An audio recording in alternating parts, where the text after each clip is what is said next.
Boa Boa noite. noite. Tá entrando, Célia, Tarcísio, Bruno, Júlia. Olá, pessoal. Célia. Boa noite. Boa noite, gente. Olá, hoje todo mundo entrou com câmera aberta, é para despedida. Oba. Olá, gente, boa noite. Boa noite. Boa noite. Boa noite. Gente, já tá dando saudade, não tá não, das aulas? Nem fala. Sim. Já tô ficando com saudade. Aquele mood, né? Que eu tô aqui assistindo a aula e fazendo um pão caseiro. Coisa de aula online, né? Só existe na aula online isso.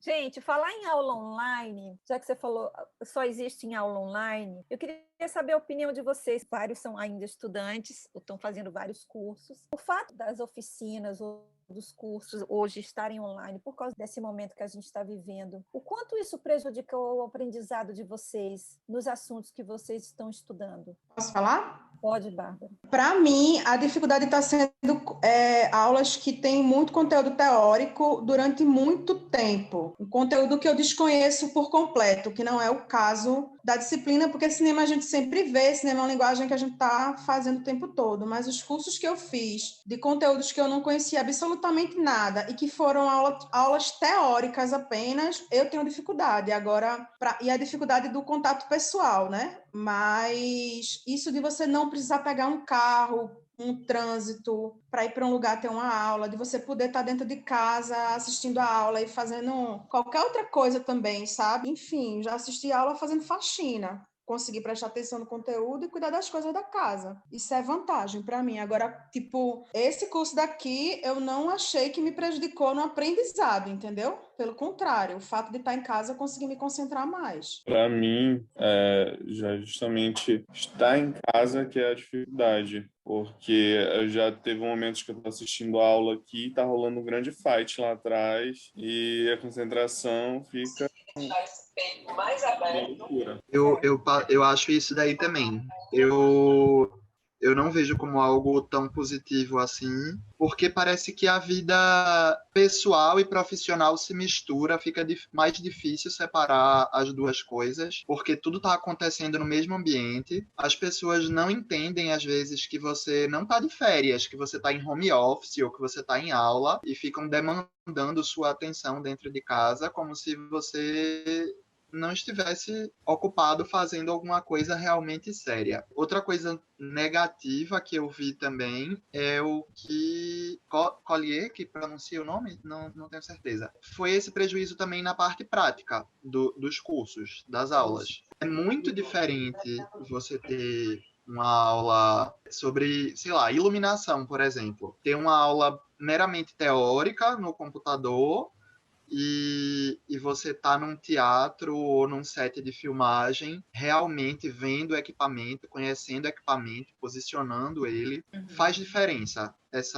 Esse contato mais físico com o objeto de trabalho e de estudo que a gente está abordando. Outra coisa que eu achei negativa também dessa vibe de fazer tudo online, internet, foi ter menos contato com as outras pessoas. Quando o curso é presencial, eu acho até para networking, você ter contato com as pessoas pessoalmente, as conexões que você cria são mais sólidas. Fazendo um curso online, você não dialoga tanto com as outras pessoas. E aí você não cria essas conexões mais fortes. É uma outra experiência que você deixa de ter, né? Você deixa de ter experiências, Isso. tanto das relações com as pessoas, quanto da prática do que você está vendo. Realmente é complicado. Diga. De positivo, a internet tem muito conteúdo disponível e ter aulas online, cursos online, meio que força a gente a ter mais contato com esse universo enorme de conteúdo que está disponível na internet e que muitas vezes em aulas presenciais a gente não se dá o trabalho de ir atrás, de buscar, pesquisar. E aí com esses cursos mais online eu acho que a gente é mais estimulado nesse sentido. Eu concordo com o Gabriel também, eu acho que somente... Guilherme. Guilherme, isso. Eu trabalho com fotografia também, e aí eu vi vocês falando, né, sobre a arte, a Maria falando sobre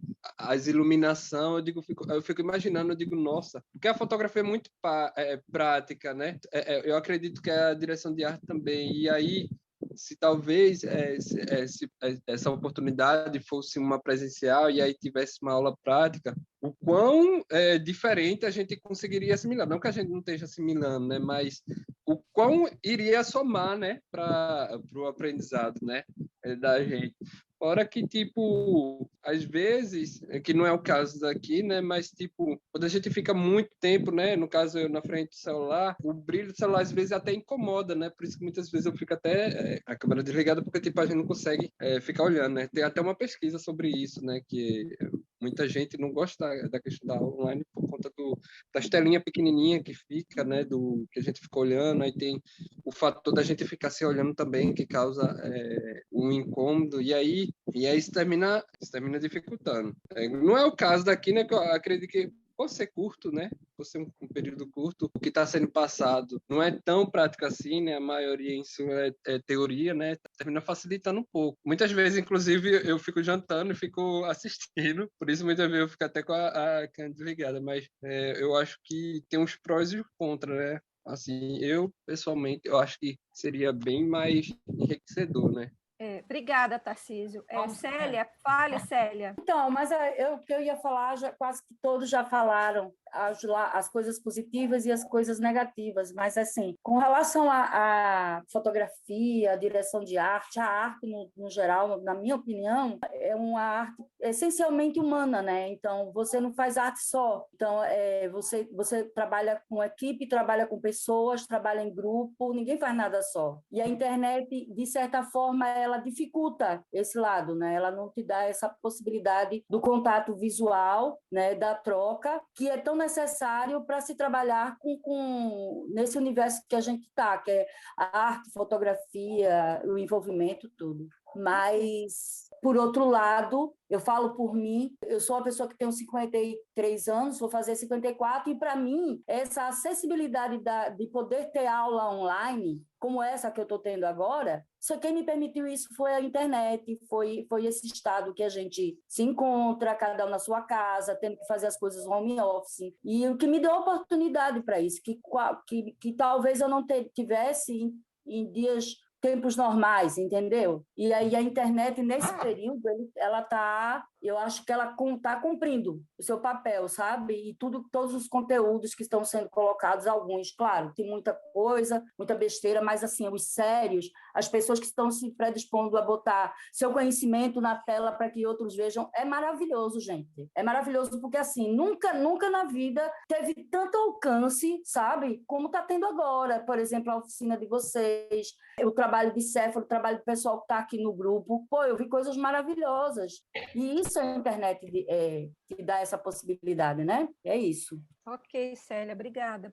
Marcilene, você quer falar um pouquinho? Eu trabalho em casa, trabalho com a Promotora do Rio e eu moro em Minas. E a gente trabalha muito por internet, então foi até incentivo dela de eu fazer essa oficina e fazer os cursos que eu estou fazendo. E como a gente produz, está difícil nesse sentido, porque a gente trabalha o tempo inteiro aqui pela internet, reuniões semanais, leitura de roteiro e de tudo, e para poder chegar lá, eu saio daqui e chego lá já para gravar.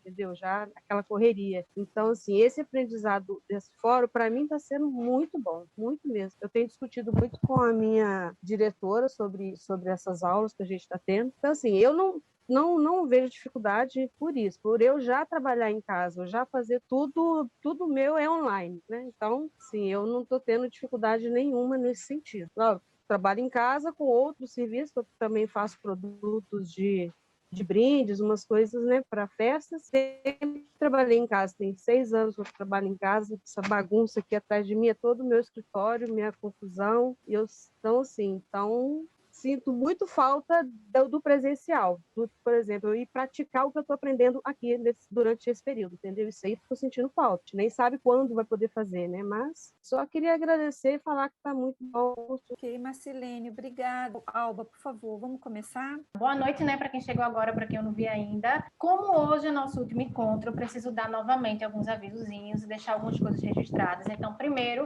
também quero agradecer a vocês, né, pela procura e pela disponibilidade, por esses encontros todos que também foram super enriquecedores para mim, pela nossa comunicação, por vocês estarem sempre atentas e atentos às mensagens. E preciso dizer que não acabou ainda as nossas comunicações, certo? Porque hoje eu estou enviando para vocês um formulário de avaliação desse curso. São algumas perguntinhas naquele mesmo esquema de formulário, como foi a inscrição, né? Porque a gente precisa saber como é que foi para vocês. Então, estou enviando por e-mail daqui a pouco para todo mundo. Vou deixar aqui no chat também o link, porque se vocês quiserem também, vocês já deixam aberto, depois da aula vocês respondem e já enviam.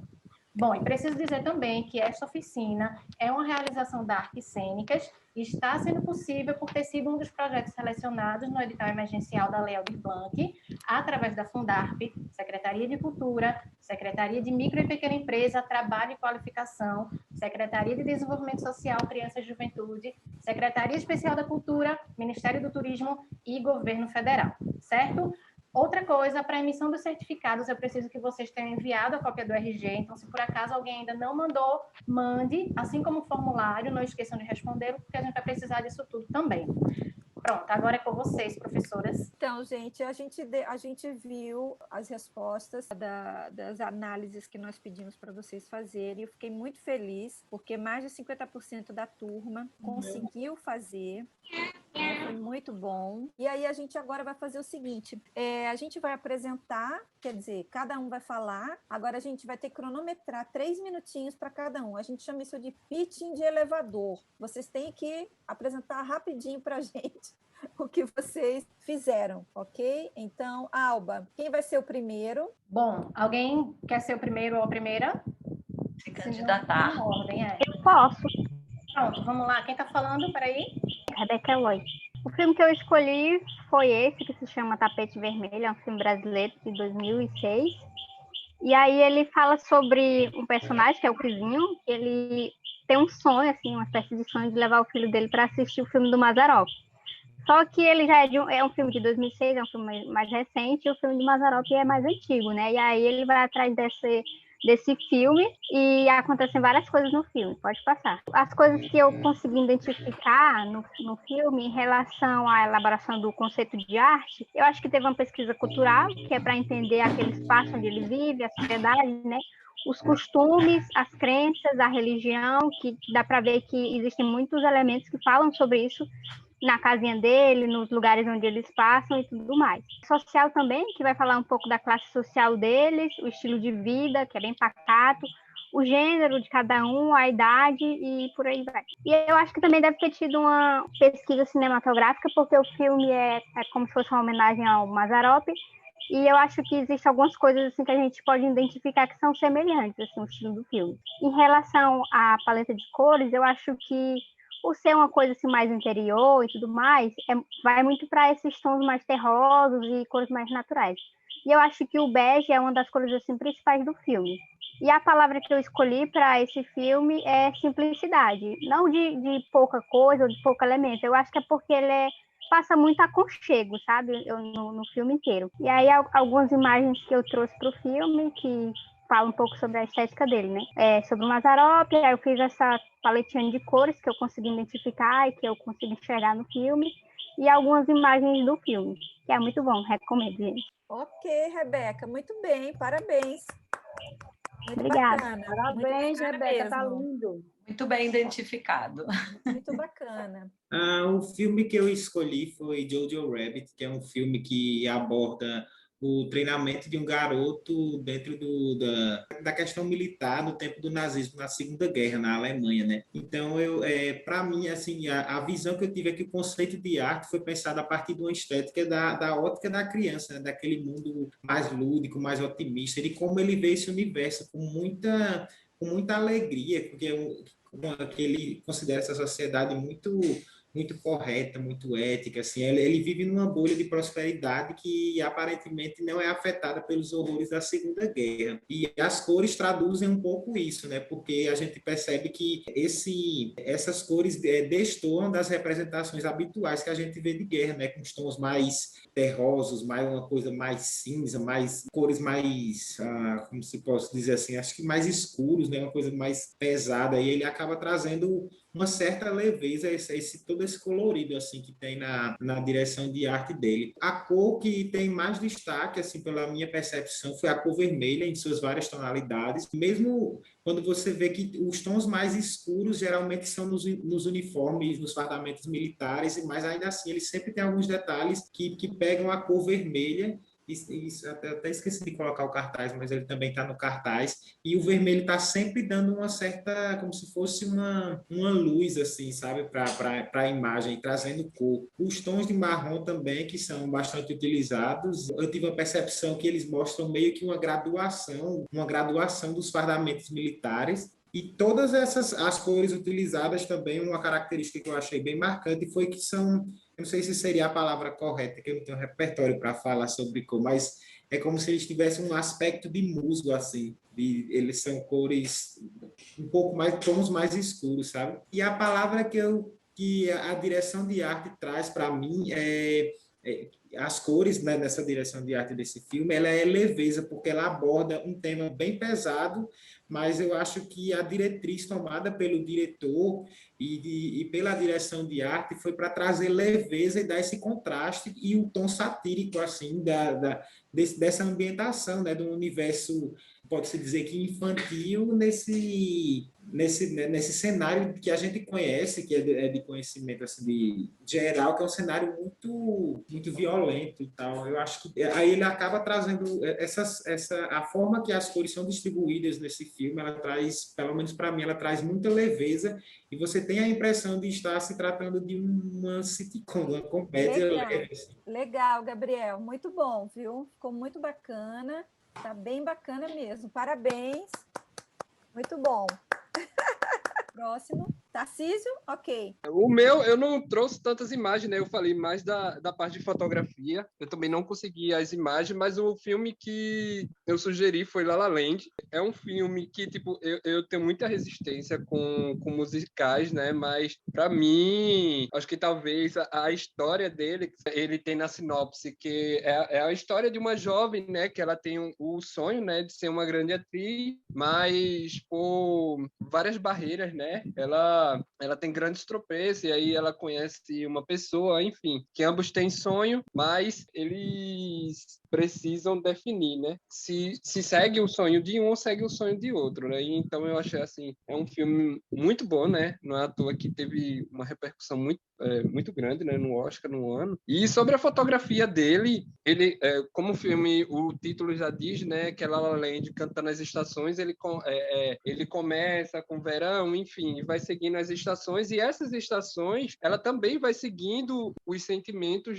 dos atores, né? O que está se passando lá. Então, ela vai desde de um tom mais quente, né? Até um tom mais frio, né? Que no caso seria o inverno, né? E, logicamente, o drama, né? A parte dramática do filme. Sobre a questão de movimento de câmera, nossa, para mim foi fantástico.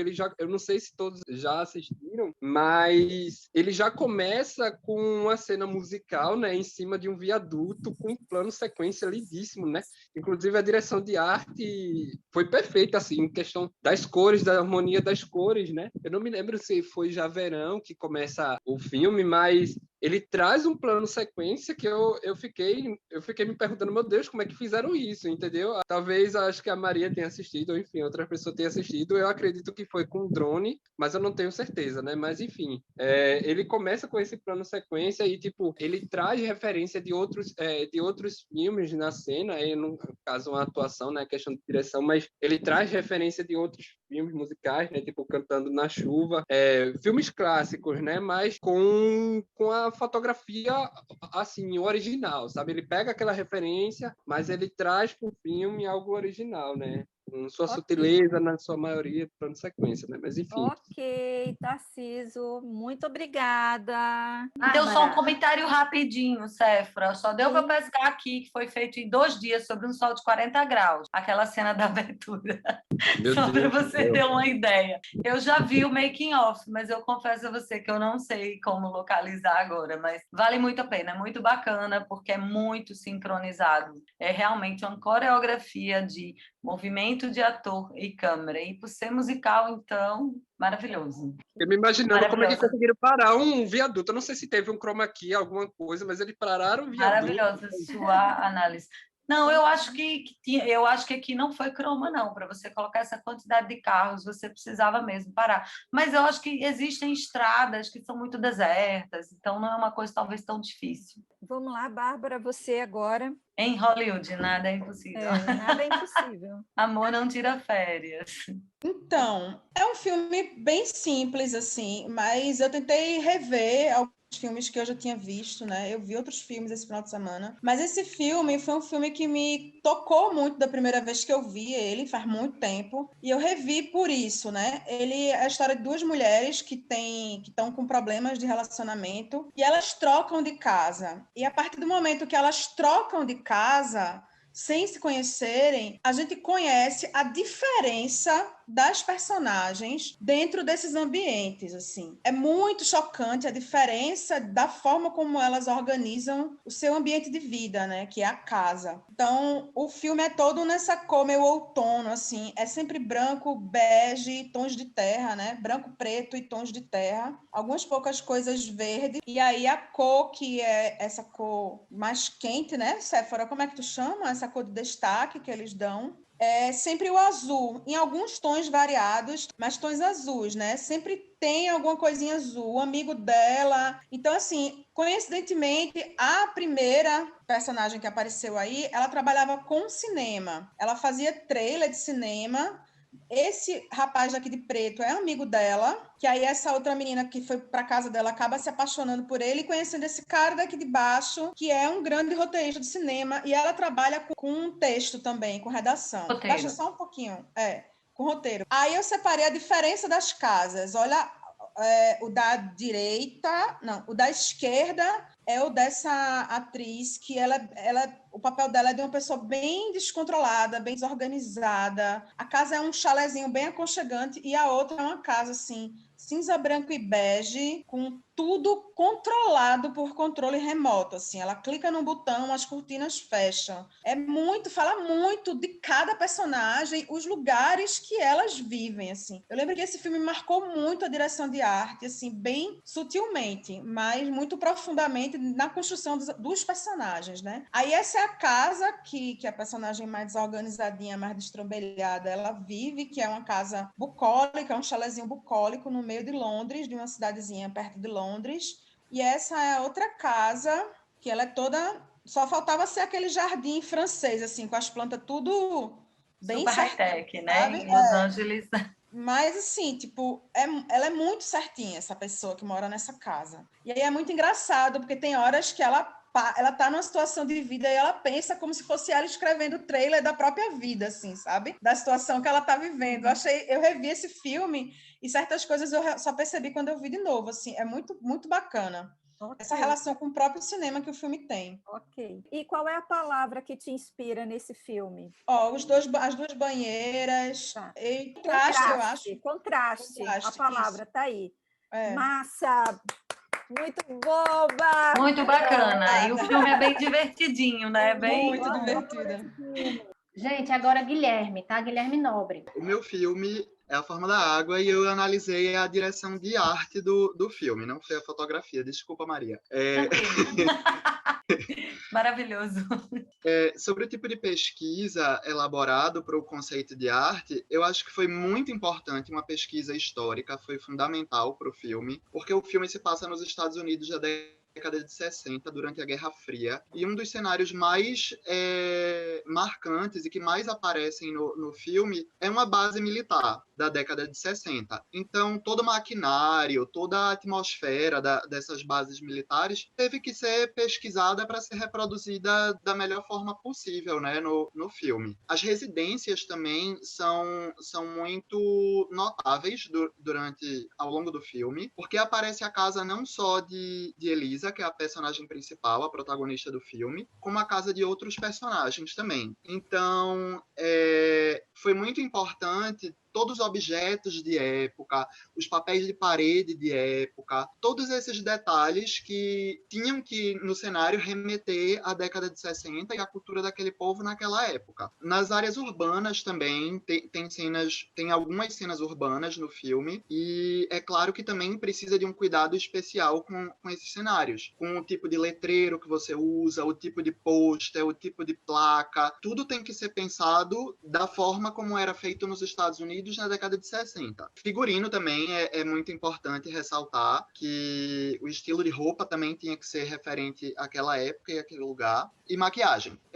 Tem um monstro no filme, um monstro aquático, e nem tudo do monstro é feito em computador. Tem umas cenas que ele tem um brilho na pele, meio neon, e aí é claro que é feito no computador, mas a maquiagem teve um trabalho grande de realmente maquiar o ator, preparar aquela roupa que ele vestia para a gravação do filme. Na paleta cromática foi usado muito azul, principalmente no monstro, o brilho dele era azul. O anil, que é uma cor muito associada a Elisa. Existe uma iluminação anil no apartamento dela que é muito marcante, muito forte. Em vários momentos que ela está em tela, existe essa iluminação anil. O verde, que no filme é uma cor muito associada ao futuro. Tudo que é tecnológico no filme, eles representam na cor verde. Letreiros luminosos na cidade, um carro que é lançamento, é verde. O laboratório, a base militar, onde são feitos experimentos tecnológicos, é verde.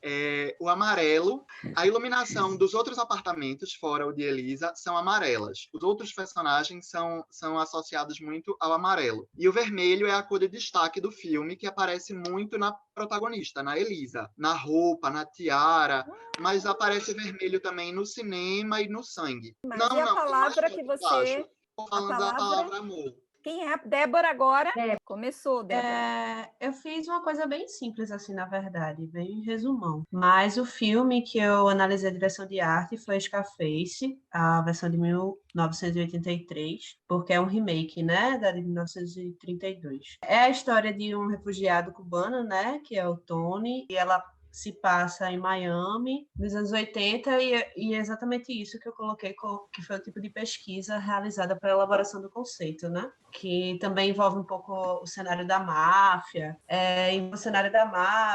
enfim, eu notei que a paleta de cores e os figurinos, eles estão sempre combinando, assim, e geralmente são cores mais neutras, mais sóbrias, e o elemento vermelho, ele tem destaque em várias cenas. Eu só trouxe essa, mas tem outras cenas também, que o elemento vermelho, ele tá sempre em destaque. É uma cenografia bem exagerada, né? Principalmente com o decorrer do filme, assim, que é justamente para mostrar também o poder, né, que ele começa a ter, etc.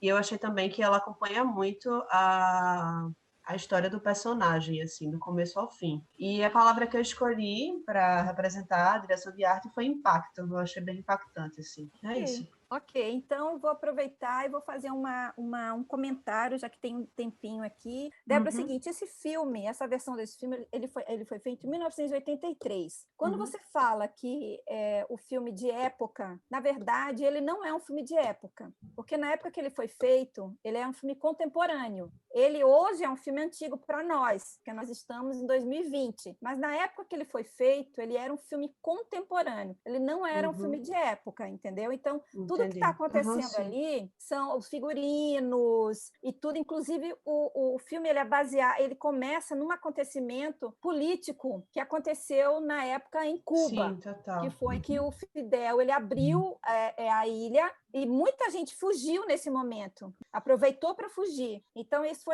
foi a partir desse acontecimento político que o filme começa. Então, ele começa já com um grande conflito. Então, a gente não fala filme de época para ele. Ele seria filme de época se ele tivesse sido filmado em 80, mas ele estivesse falando sobre anos 60, por exemplo. Ou filmado hoje falando dos anos 80.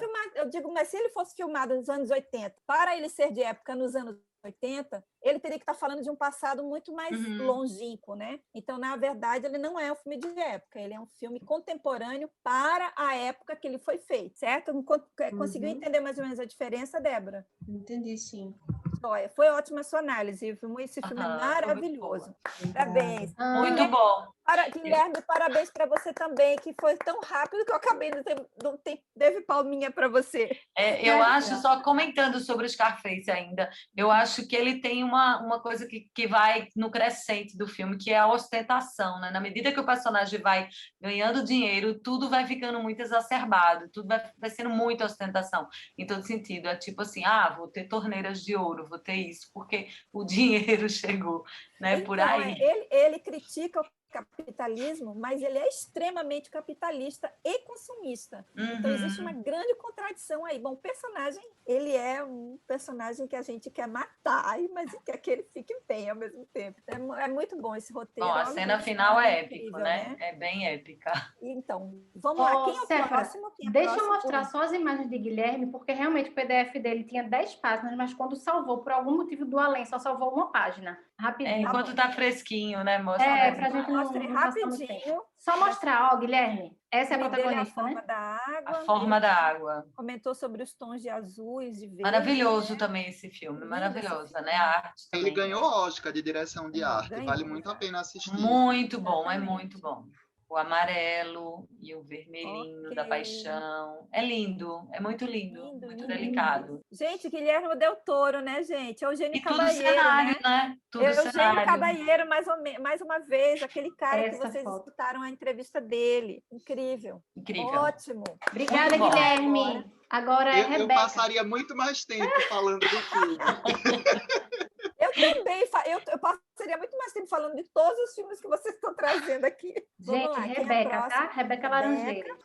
Final de semana eu tava procurando alguma coisa mais leve, né, para desafilar. Aí assisti Tok Tok e de primeira eu não assisti com a intenção, assim, de análise, foi de entretenimento mesmo, e depois eu voltei nele porque algumas coisas já foram me remetendo às aulas. E aí, sobre a primeira pergunta, se quiser deixar nas imagens, pode deixar. Eu não vou me ater muito ao que está aí no texto, não. A primeira pergunta é de que maneira a direção fotográfica, né, contribuiu com a narrativa. A sensação que eu tinha, às vezes, com o caminhar da câmera era que eu estava dentro da cabeça do personagem, no time dele, assim, de como as coisas aconteciam. Isso foi muito doido. E aí, o filme ele começa trazendo o cotidiano dessas pessoas e depois elas se encontram, né, no consultório. São pessoas que têm toque. E aí, ele, normalmente, quando ele quer mostrar alguma expressão, alguma coisa muito específica do personagem, ele fecha. Como Alba, desculpa, tu volta na primeira imagem, por favor, na segunda. Como é o caso dessa personagem. Ela fecha na reação da personagem, né? E tem mania de limpeza, então ela não gosta que as pessoas toquem nela, que ela acha que vai se infectar e etc. Achei bem interessante isso. Essa terceira imagem dessa página, o personagem sofre de uma síndrome que ele espalha palavrão e várias pornografias de repente. E ele vem andando na rua e o caminhar da câmera junto com ele é como se você estivesse passando e você tem a sensação de repente, ele tem um ataque e solta isso para você também. Foi essa sensação que eu tive com esse momento. A primeira imagem que eu trouxe é de uma personagem, achei muito interessante, a personagem que ela é aquela pessoa que volta em casa várias vezes para verificar várias coisas. E sempre ela esfrega o dedo na cara do santo para poder ir embora. E aí o pobre do santo já não tem mais rosto, né? De tanto que ela, assim, esses detalhes, né, que eles trazem nas câmeras fechadas, eu achei muito interessante, porque levam a gente a refletir, né? Essas duas imagens finais eu achei muito interessante, porque eu lembrei da posição da câmera, eu não vou lembrar do termo, mas a câmera de cima, a câmera de baixo e etc. E quando mostra... Esse de baixo é o famoso holandês. Não vou me ater a isso, mas vão entender o que eu quero falar. Mas aí o pessoal estava tentando fazer com que a personagem não tivesse um ataque, né, uma crise, etc. E aí, de repente, eles estão todos em cima dela, assim. Aí ela aparece muito pequenininha na imagem. E quando mostra a perspectiva dela, mostra todo mundo muito gigante, né, que é essa segunda imagem. Achei bem interessante também. Foi isso. Ok, Rebeca. Muito boa a sua análise. Muito bom. Quem é próximo? Virgínia. Começou, Virgínia. E aí, pessoal, boa noite. Poxa, eu tô vendo aqui na tela que ficou as cores diferentes enfim, alteradas da paleta.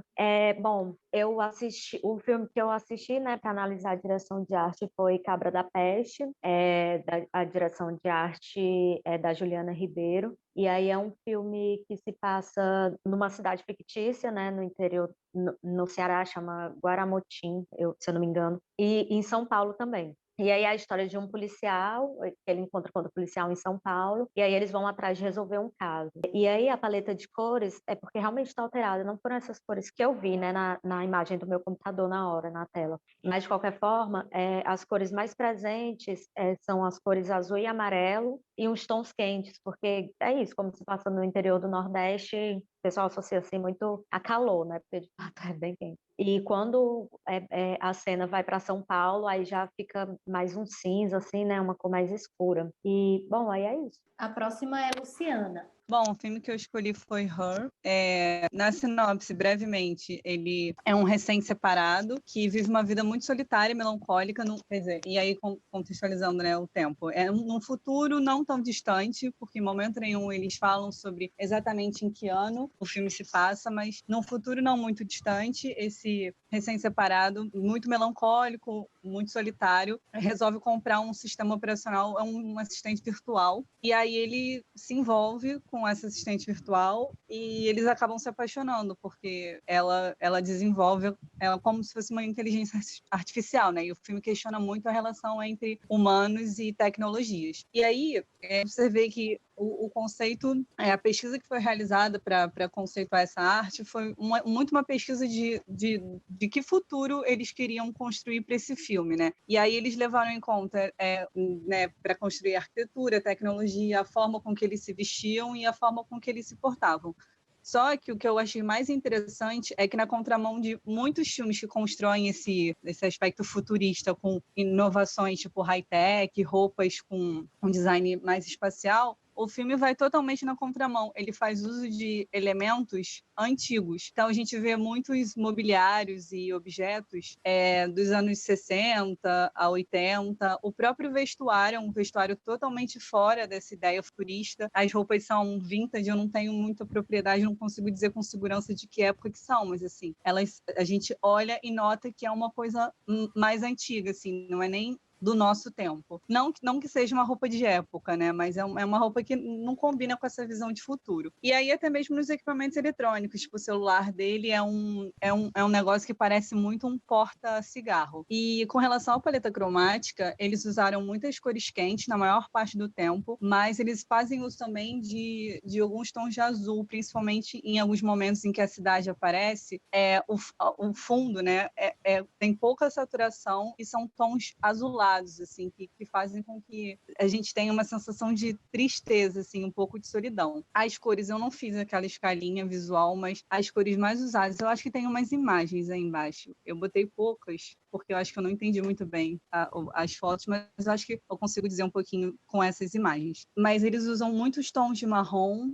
O vermelho é a cor de destaque que eu notei no filme. Eles têm alguns elementos verdes também, um pouco de rosa e alguns tons azulados também, um pouco para o cinza. É porque eu realmente podia ter trazido mais imagens que mostrassem, mas até dentro dessas imagens a gente consegue enxergar algumas coisas que eu já citei, por exemplo, a cor, né, de destaque da roupa do Theodore, contrastando não só com o ambiente, como com as pessoas que estão transitando. E aí, nos ambientes internos, a gente tem mobiliários que talvez esteja um pouco pequeno de ver, mas assim, a gente olha e tem um aspecto de antigo, mas ao mesmo tempo é um antigo, sei lá, é confortável, sabe? E a paleta de cores nesses tons quentes traz muito para mim uma sensação de conforto e familiaridade. E depois eu fui pesquisar e a direção de arte quis trazer justamente esse conforto, de as pessoas olharem para esse futuro e não terem a estranheza de um futuro frio, um futuro não distante. Ele queria trazer uma sensação de familiaridade. Olha, é um futuro sim, algumas coisas vão ser desenvolvidas, mas não é aquele futuro que dá medo, às vezes, uma coisa meio apocalíptica. E aí, por isso, eu escolhi a palavra originalidade, porque eu achei muito legal o fato deles falarem sobre futuro usando coisas do passado. Muito bom, Luciana, maravilhoso. Júlia, deixa eu trazer. Então, o filme que eu escolhi foi o Pantera Negra, que é feito por uma primeira designer negra da Marvel. Ela basicamente começou, né, a pesquisa a partir das HQs, que é um filme de super-heróis, né? Então, ela partiu bastante para fazer essa pesquisa sobre as diferentes culturas que tem na África, né? As diferentes tribos e tudo mais. Porque Wakanda, que é onde se passa a maior parte do filme, é um país fictício. E ela teve que criar do zero esse país. Então, toda a língua, todos os artefatos, tudo mais, ela se baseou em todas as tribos que existem para ela criar uma coisa nova. Uma coisa que eu achei bem interessante quando eu vi no making of é que eles, para essa cena que tem ali do ritual da luta para saber quem vai ser o próximo Pantera Negra, eles criaram esse ambiente se baseando em criando uma grande catarata a partir de outras que já existem, como a Cataratas do Iguaçu e a do Niágara. Eles juntaram as duas para formar esse ambiente. Eles quiseram também mostrar, né, que é um país que leva a tradição a sério, eles buscam manter essa tradição, mas também é muito evoluído tecnologicamente. Então tem essa elegância da tecnologia misturada com o rústico da tradição, do antigo. Também, em relação à paleta de cores, eles se baseiam bastante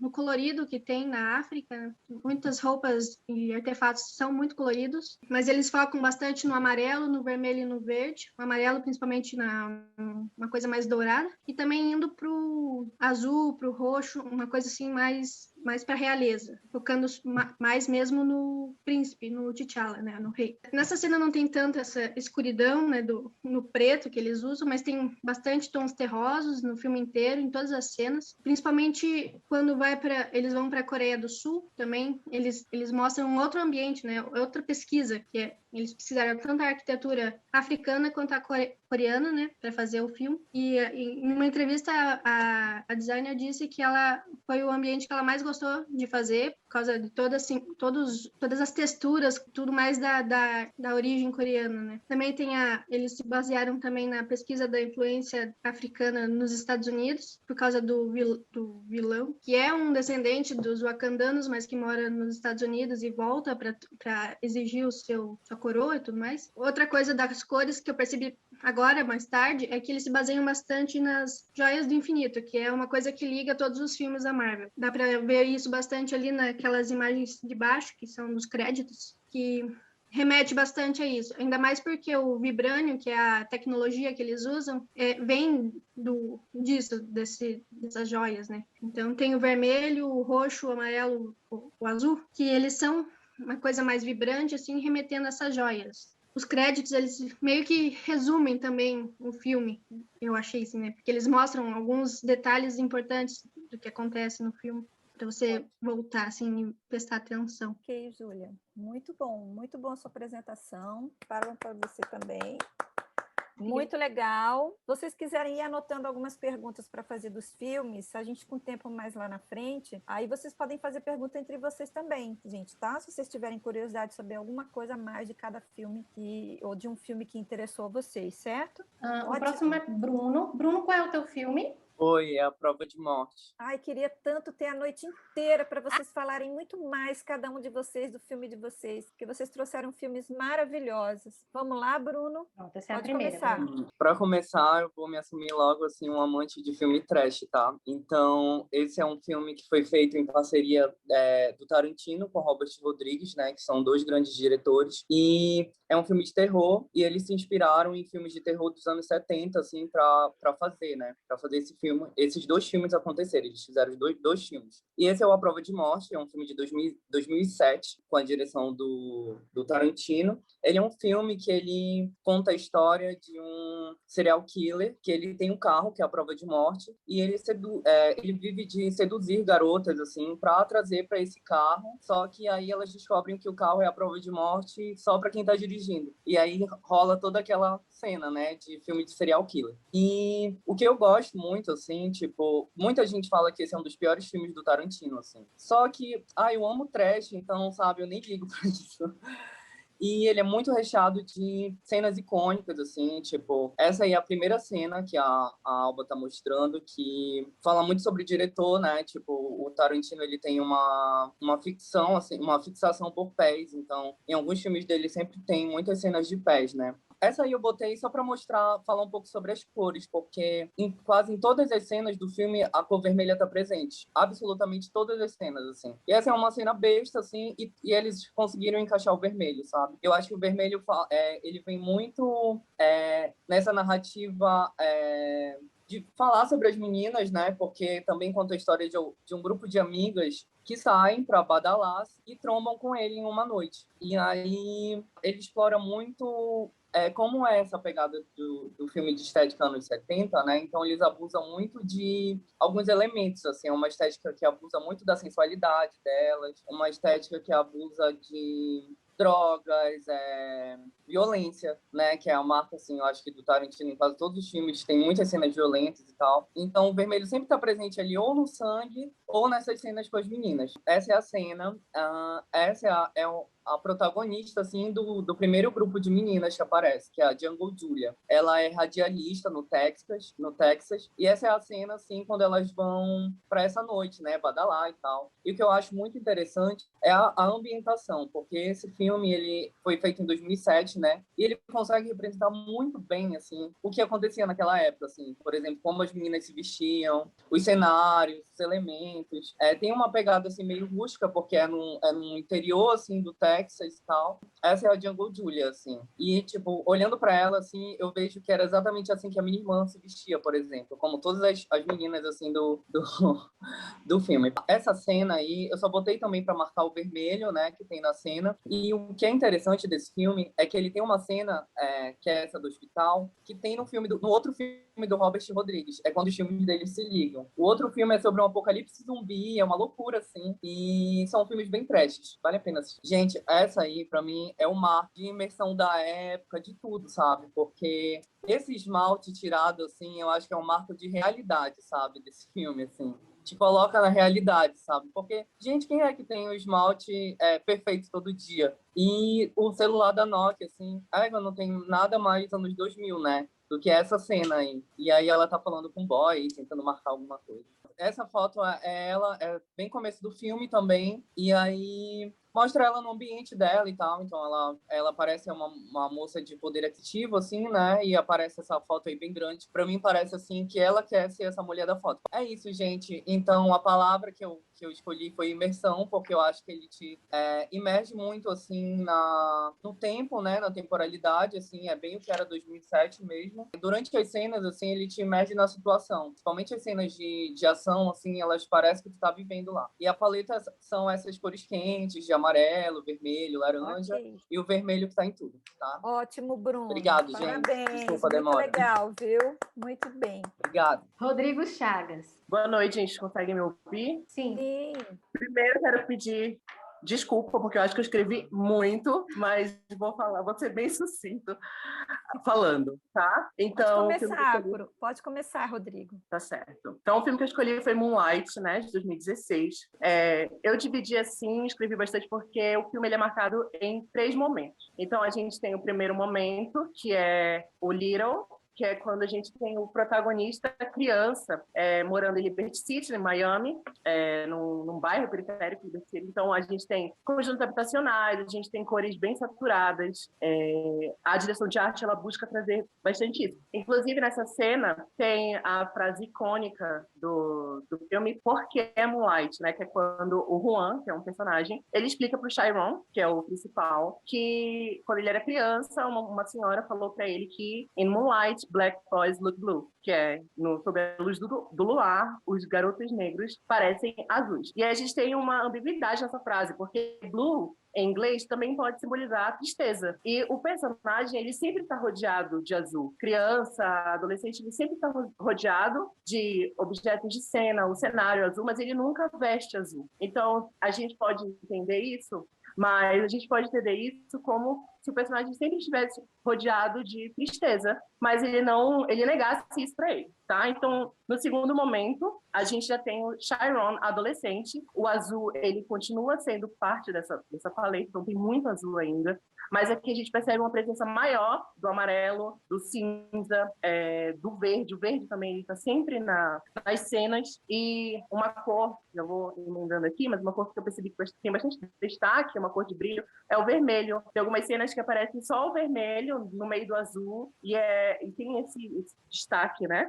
Em Black, a gente percebe que o azul ele sai um pouco dessa paleta tão central. Ele se torna aqui elemento de iluminação. A gente não vê mais o azul tanto em objetos de cena e no cenário. A gente percebe ele como fazendo parte da iluminação, talvez simbolizando já que o personagem está saindo desse momento, né, que ele sofreu bullying na escola, que ele passou por muitos momentos ruins, e aí as fotos aqui, nesse primeiro momento, são essa primeira fase, o primeiro momento, que é o Little, quando ele é criança, tem o vermelho destacando, tem tons de rosa nessa cena icônica da mãe dele gritando com ele. O Juan, que é um cubano, então as estampas que ele usa também têm referências latinas. A casa dele tem uma arquitetura cubana, já que também em Miami tem muita influência cubana. Embaixo, agora, a gente tem ele adolescente, então essa presença do cinza, do amarelo, ainda do vermelho, como a cena da cafeteria. A gente tem essa cena também dele no gelo, colocando o rosto do gelo. A gente vai ver mais tarde, agora nesse terceiro, a gente vê a mesma cena dele no gelo,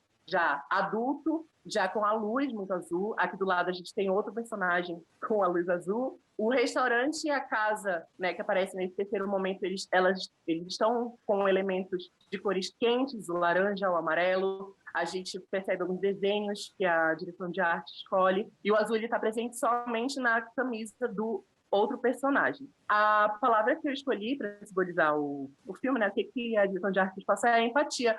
Eu acho, na verdade, que foi um trabalho conjunto, tanto do roteiro quanto da fotografia, querer que a gente entrasse no lugar do protagonista, sentisse as emoções que ele sentiu. Muito bem, Rodrigo. Ótimo. Esse filme é maravilhoso.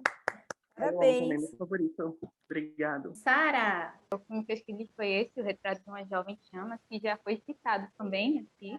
O Retrato de uma Jovem em Chamas é um filme que fala de uma jovem pintora que é contratada para pintar uma jovem que foi prometida a um homem que não conhece. E por isso ela se recusa a posar para qualquer pintor. Então o trabalho dessa pintora é fazer uma pintura dessa jovem sem ela saber. Nisso, ela finge ser dama de companhia e se aproxima dela. Aí, nessa aproximação, nessa caminhada, elas duas constroem um afeto, né? Aí nisso que se faz o filme. Aí, na questão de fotografia, como a história se passava no século XVIII, a direção de fotografia usou de referência pinturas daquele tempo, assim, na questão de cor e iluminação, e a utilização de uma câmera e lente específica, que conseguia se passar bem esse aspecto de pintura. É tanto que quando a pessoa começa, se percebe a suavidade e o contraste parecido com o de pintura. É um filme que tem pintura e parece pintura. Outra coisa é o modo sistemático da diretora, que marcava até onde as atrizes poderiam andar,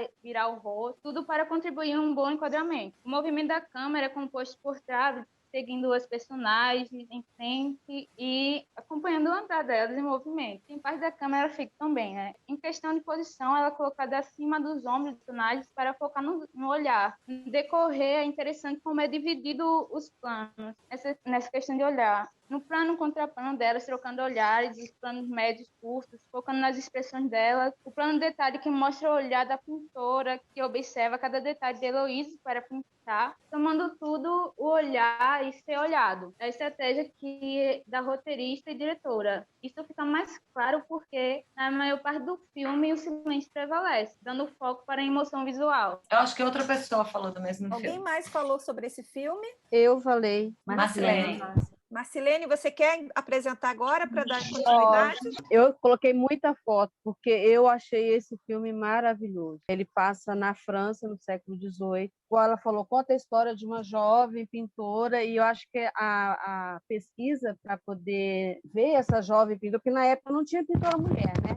Então, teve que se fazer uma pesquisa bem grande em relação a isso. E o preconceito, né? Não é preconceito, como é que a gente fala? Perdi a palavra agora, que tinha na época por conta dela ser mulher, né? Eles não davam valor ao trabalho dela. Eu perdi a palavra agora que Preconceito mesmo, não? É preconceito mesmo, né? É aquela... Então, eu achei... O que eu fiquei mais encantada foi a iluminação. A iluminação me chamou muita atenção, da vela, da fogueira, né, da lareira, o fogo, né, acho que isso, assim, você via que tinha uma luz artificial também, que compunha o cenário ali, mas o que chamava mais atenção era a luz natural, que era da vela, que era da lareira, que era do fogão ali, que elas estavam cozinhando, essa cena do fogão delas três juntas, eu acho lindíssima, e até as cenas externas, né, da praia, é muito limpo, muito bonito, muito harmonioso. Eu não tenho muita técnica, aliás, nenhuma nesse sentido, mas assim, na minha visão do que eu vi do filme, né, a luz da lua entrando no retrato ali, que é aquele que está o rosto manchado, também, assim, chama atenção em tudo. E a última cena, que é uma cena que,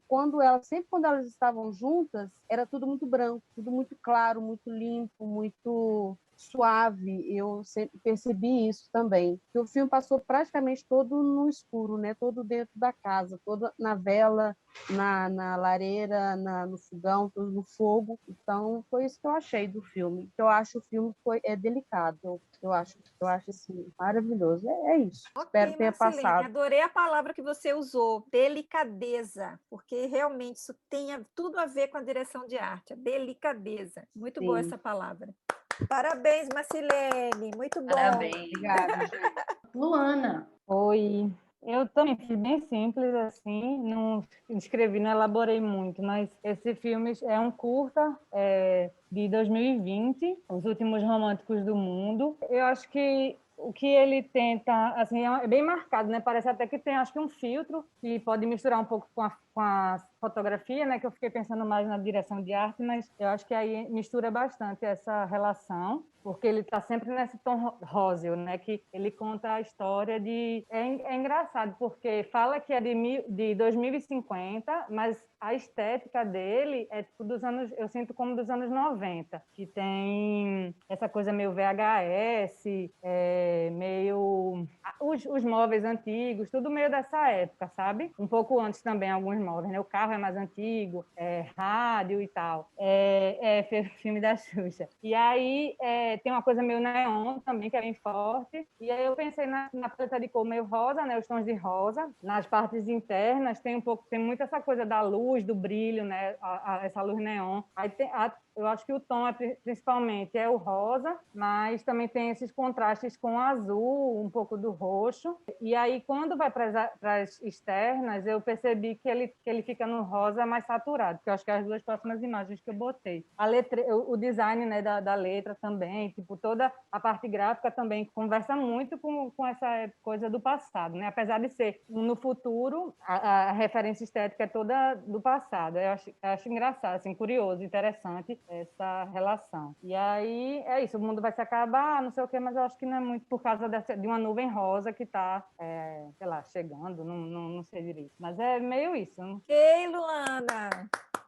Parabéns, foi muito legal. Eu já vi esse filme, eu gosto muito desse curta. Achei bem bacana. Esqueci Depois de a gente dizer, de comenta Carlota, sobre... a direção de arte, e de exatamente. Breno César, a fotografia. Exatamente. Lá na frente, quando a gente terminar, eu vou fazer um comentário sobre questões de filmes futuristas. Vamos lá. Letícia. Pode começar, Letícia. Então, eu acho que dá para colocar na próxima página. Eu escolhi esse filme porque, não sei, eu acho muito, muito delicado, assim. Aí eu fui descobrindo mais coisas, mais pesquisa até depois de assistir. Mas o que eu mais pensei, assim, do que eu acho que pesquisaram foi bastante da época, que é a década de 80. E juntamente com a região, pensando, tipo, como era aquela região naquela época, só que como uma cidade pequena, eu acho que continua muito igual. Só pensar um pouco, tipo, nesses detalhes. E também nos objetos, tipo, um pouco antigos e históricos, por causa da profissão do pai do Hélio, que era professor de arqueologia. Então, tipo, tem várias vezes que aparecem esses elementos no filme, puxando pra esse lado da profissão do pai.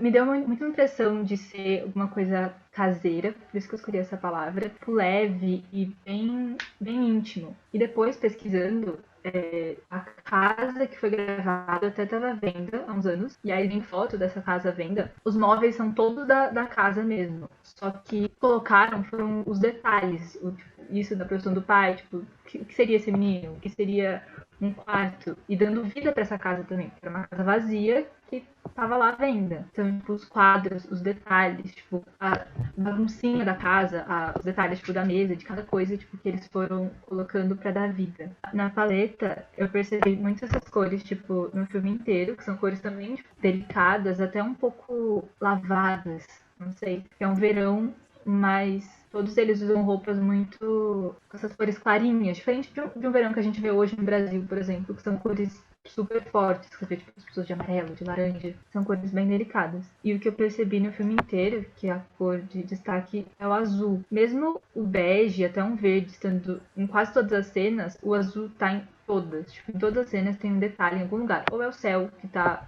predominando, ou é tipo uma camiseta, ou é um shorts aqui nessa foto, um short novo na foto, a camiseta ou a toalha de mesa. Em todo lugar tipo, tem alguma coisinha azul. Eu acho que foi isso que ficou pra mim. Ok, muito bem, Letícia. Esse filme é lindo.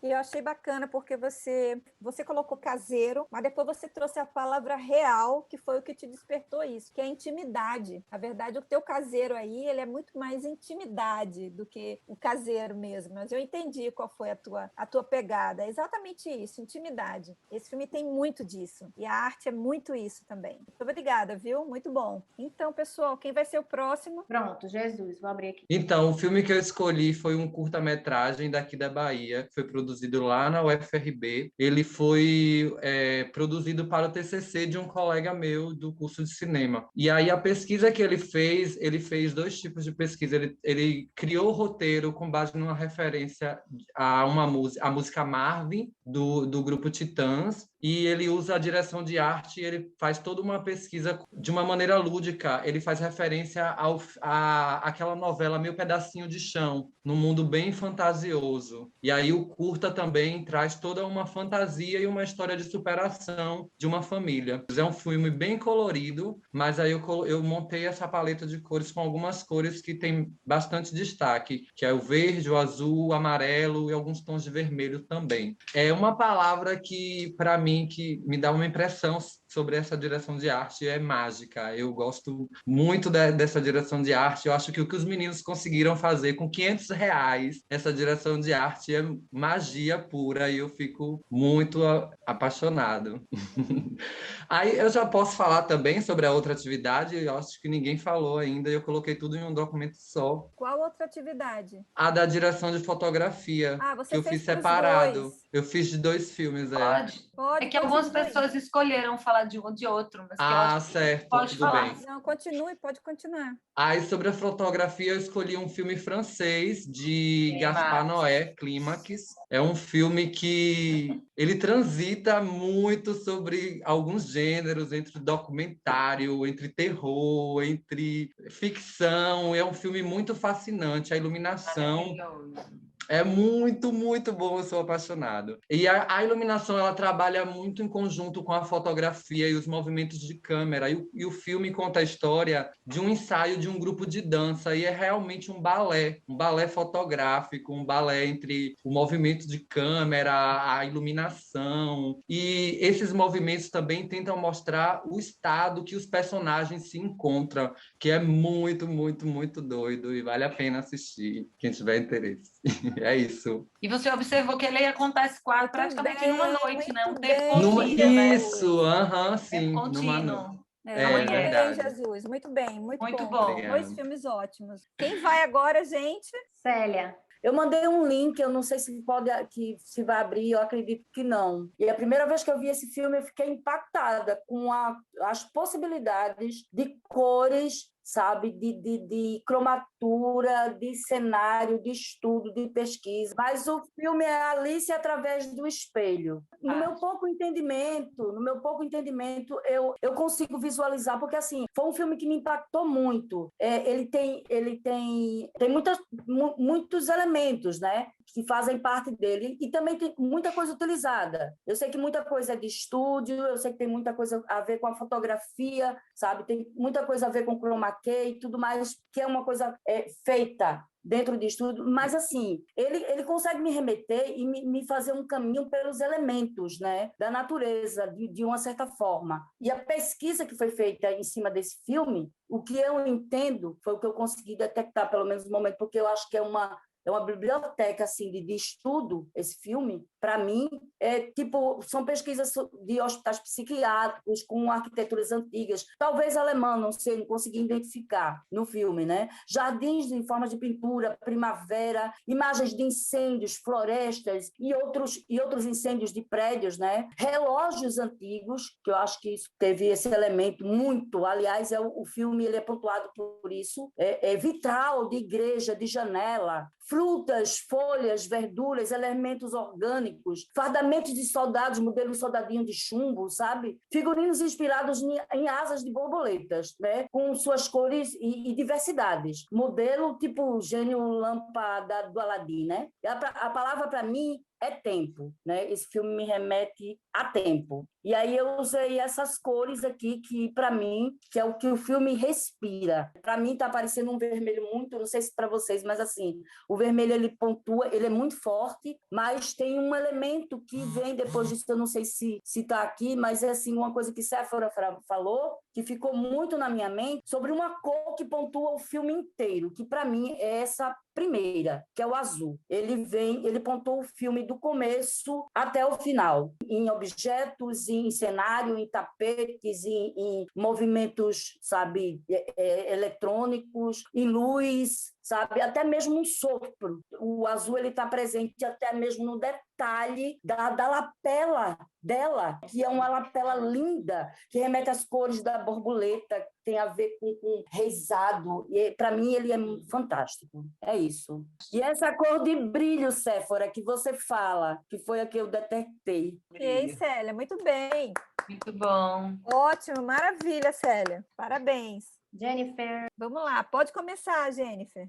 O filme que eu escolhi falar é Padmavati, é um filme indiano. Eu gosto muito de filmes indianos. E quando foi para falar sobre direção de arte, eu escolhi esse. É um dos últimos que eu assisti mais recentemente. Então, só para resumir assim, né, sobre o filme, ele é inspirado num poema de mesmo nome, na história, né, de uma rainha chamada Rani Padmini, que ela foi conhecida como Padmavati. E aí, ela foi uma rainha lá pelo século XIII, mais ou menos na área que hoje é o Afeganistão, eu acho. É uma rainha que ficou conhecida por ser muito bonita. Ela atraiu olhares de um sultão de um outro reino e ele provocou uma guerra só para poder ter essa rainha. Ele é histórico, perguntaram no chat. Sim, ele é histórico. O tipo de pesquisa foi cultural e histórica. Uma coisa que é muito clara nos filmes indianos é que eles se apegam muito na cultura deles. Eles exigem muito isso, né? A questão de detalhes, de como é feito, tudo. E quando eu estava pesquisando um pouco sobre o filme, as reclamações das pessoas eram mais sobre, por exemplo, a dança, porque o pessoal dançou de um jeito mais exibido e naquela época não era assim, sei o quê. Então eles têm uma tradição cultural muito forte e eles levam isso para o cinema, e a direção de arte conseguiu realmente representar isso daí. Então, a paleta cromática que foi usada e qual foi destacada, eu peguei algumas cenas e fiz uma paleta de cores para cada cena, para aí a gente ver qual foi a de destaque. Então, tem essa primeira cena, tem a paleta de cores embaixo, e aí eu fui destacando esse vermelho mais forte que está no canto da tela, porque ele é o que realmente é muito pontuado no filme. O vermelho, ele traz essa coisa do poder muito. É mais visto, é mais mostrado quando está nesse momento de realeza, nos festejos e nas vestimentas dela, principalmente. Aí, nessa segunda foto, a gente tem... Essa imagem já é mais pro final do filme, e aí é uma cena que realmente é um poder não só dela, mas de todo o acontecimento desse desfecho do filme. E aí eu decidi pontuar porque tá todas as criadas e todas as mulheres daquele reino, né, de vermelho e dourado. Uma coisa que era só da rainha, da figura da rainha, e tá em todas as mulheres. E aí, mais uma vez, tá o mesmo vermelho destacado no canto da tela. E aí tem a última imagem,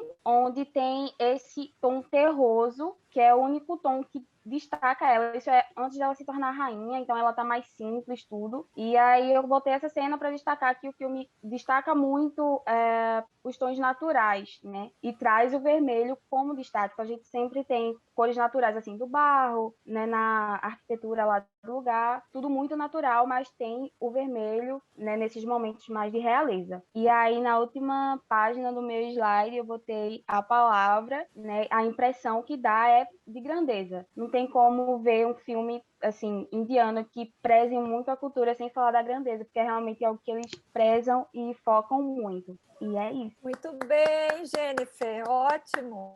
Parabéns. Muito legal. Tem Fernanda. Fernanda vai falar de fotografia, né, Fernanda? Exato. Pode começar, Fernanda. Oi, gente, boa noite. Eu vou falar sobre o filme Drive, que é do diretor Nicholas Winding Refn, eu nunca sei pronunciar o nome dele. E esse é um filme que ele foi gravado em 2011. Ele me parece, tipo, é um filme contemporâneo, mas que ele tem uma estética meio... É puxada por uma coisa retrô anos 80, eles usam muito as cores, né? Muito neon, muito letreiro e tal. E, tipo, a direção de fotografia nesse filme, ela auxiliou bastante nessa criação da atmosfera, porque o filme Drive, ele é o filme de um motorista, um driver, que ele não tem nome, e apesar do roteiro deixar um pouco a desejar em certas questões, assim, o filme esteticamente ele é muito bonito, ele é muito organizado, os enquadramentos são muito bem pensados, e quando você me lembrou até 10, Séfora, que era que Gabriel media a tela, entendeu? Porque os enquadramentos são tudo muito perfeito. Se você assiste, você vê que é tudo muito bem enquadrado, tudo muito perfeito, milimetricamente ajustado no centro da tela, na regra dos terços, tem até na proporção áurea. Então, tipo, sempre tem um jogo de luz e sombra o tempo todo. Tipo, sempre que a gente tem um plano com o personagem que ele mostra o rosto todo do personagem, você não vê o rosto na luz estourada. É sempre aquela coisa de meio luz, meio sombra. Tipo, e todos os movimentos de câmeras também, eles não são somente, tipo, como é que eu posso explicar? Tipo, eles auxiliam também no ritmo, sabe? Tipo, às vezes tem uma cena muito rápida, então o movimento de câmera vai muito rápido. A iluminação tem um ângulo que favorece muito a expressão de um personagem, torna a cena mais dramática. Tem umas cenas também que são muito bonitas, tipo, tem uma cena lembrei, do elevador, que a fotografia ali, ela reina, porque é o momento em que a gente tem uma cena de romance seguida de uma cena de violência extrema. Tipo, quando eu digo extrema, é tipo cabeça sendo esmagada, sabe? E eles conseguem criar o contraponto perfeito com essa...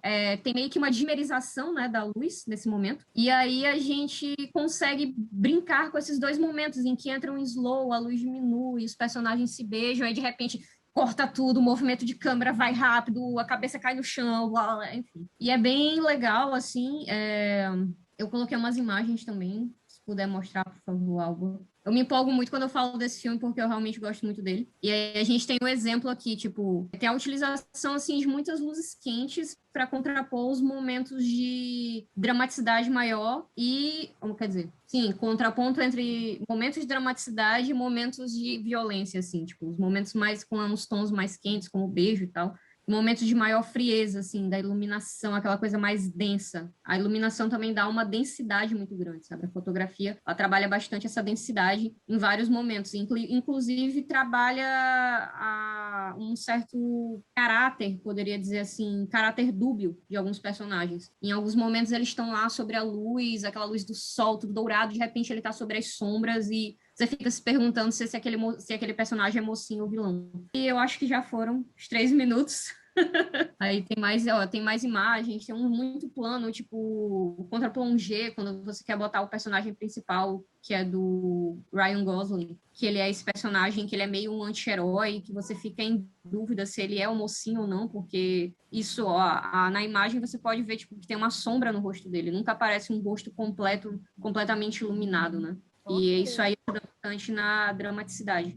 Muito bem. Dúbio, maravilhoso. Né? Muito bom, Fernanda. Maravilha. Muito bom. Fiquei com vontade de ver esse filme. Eu não vi esse filme. Muitos filmes que vocês colocaram aqui eu vi, mas esse filme eu não vi.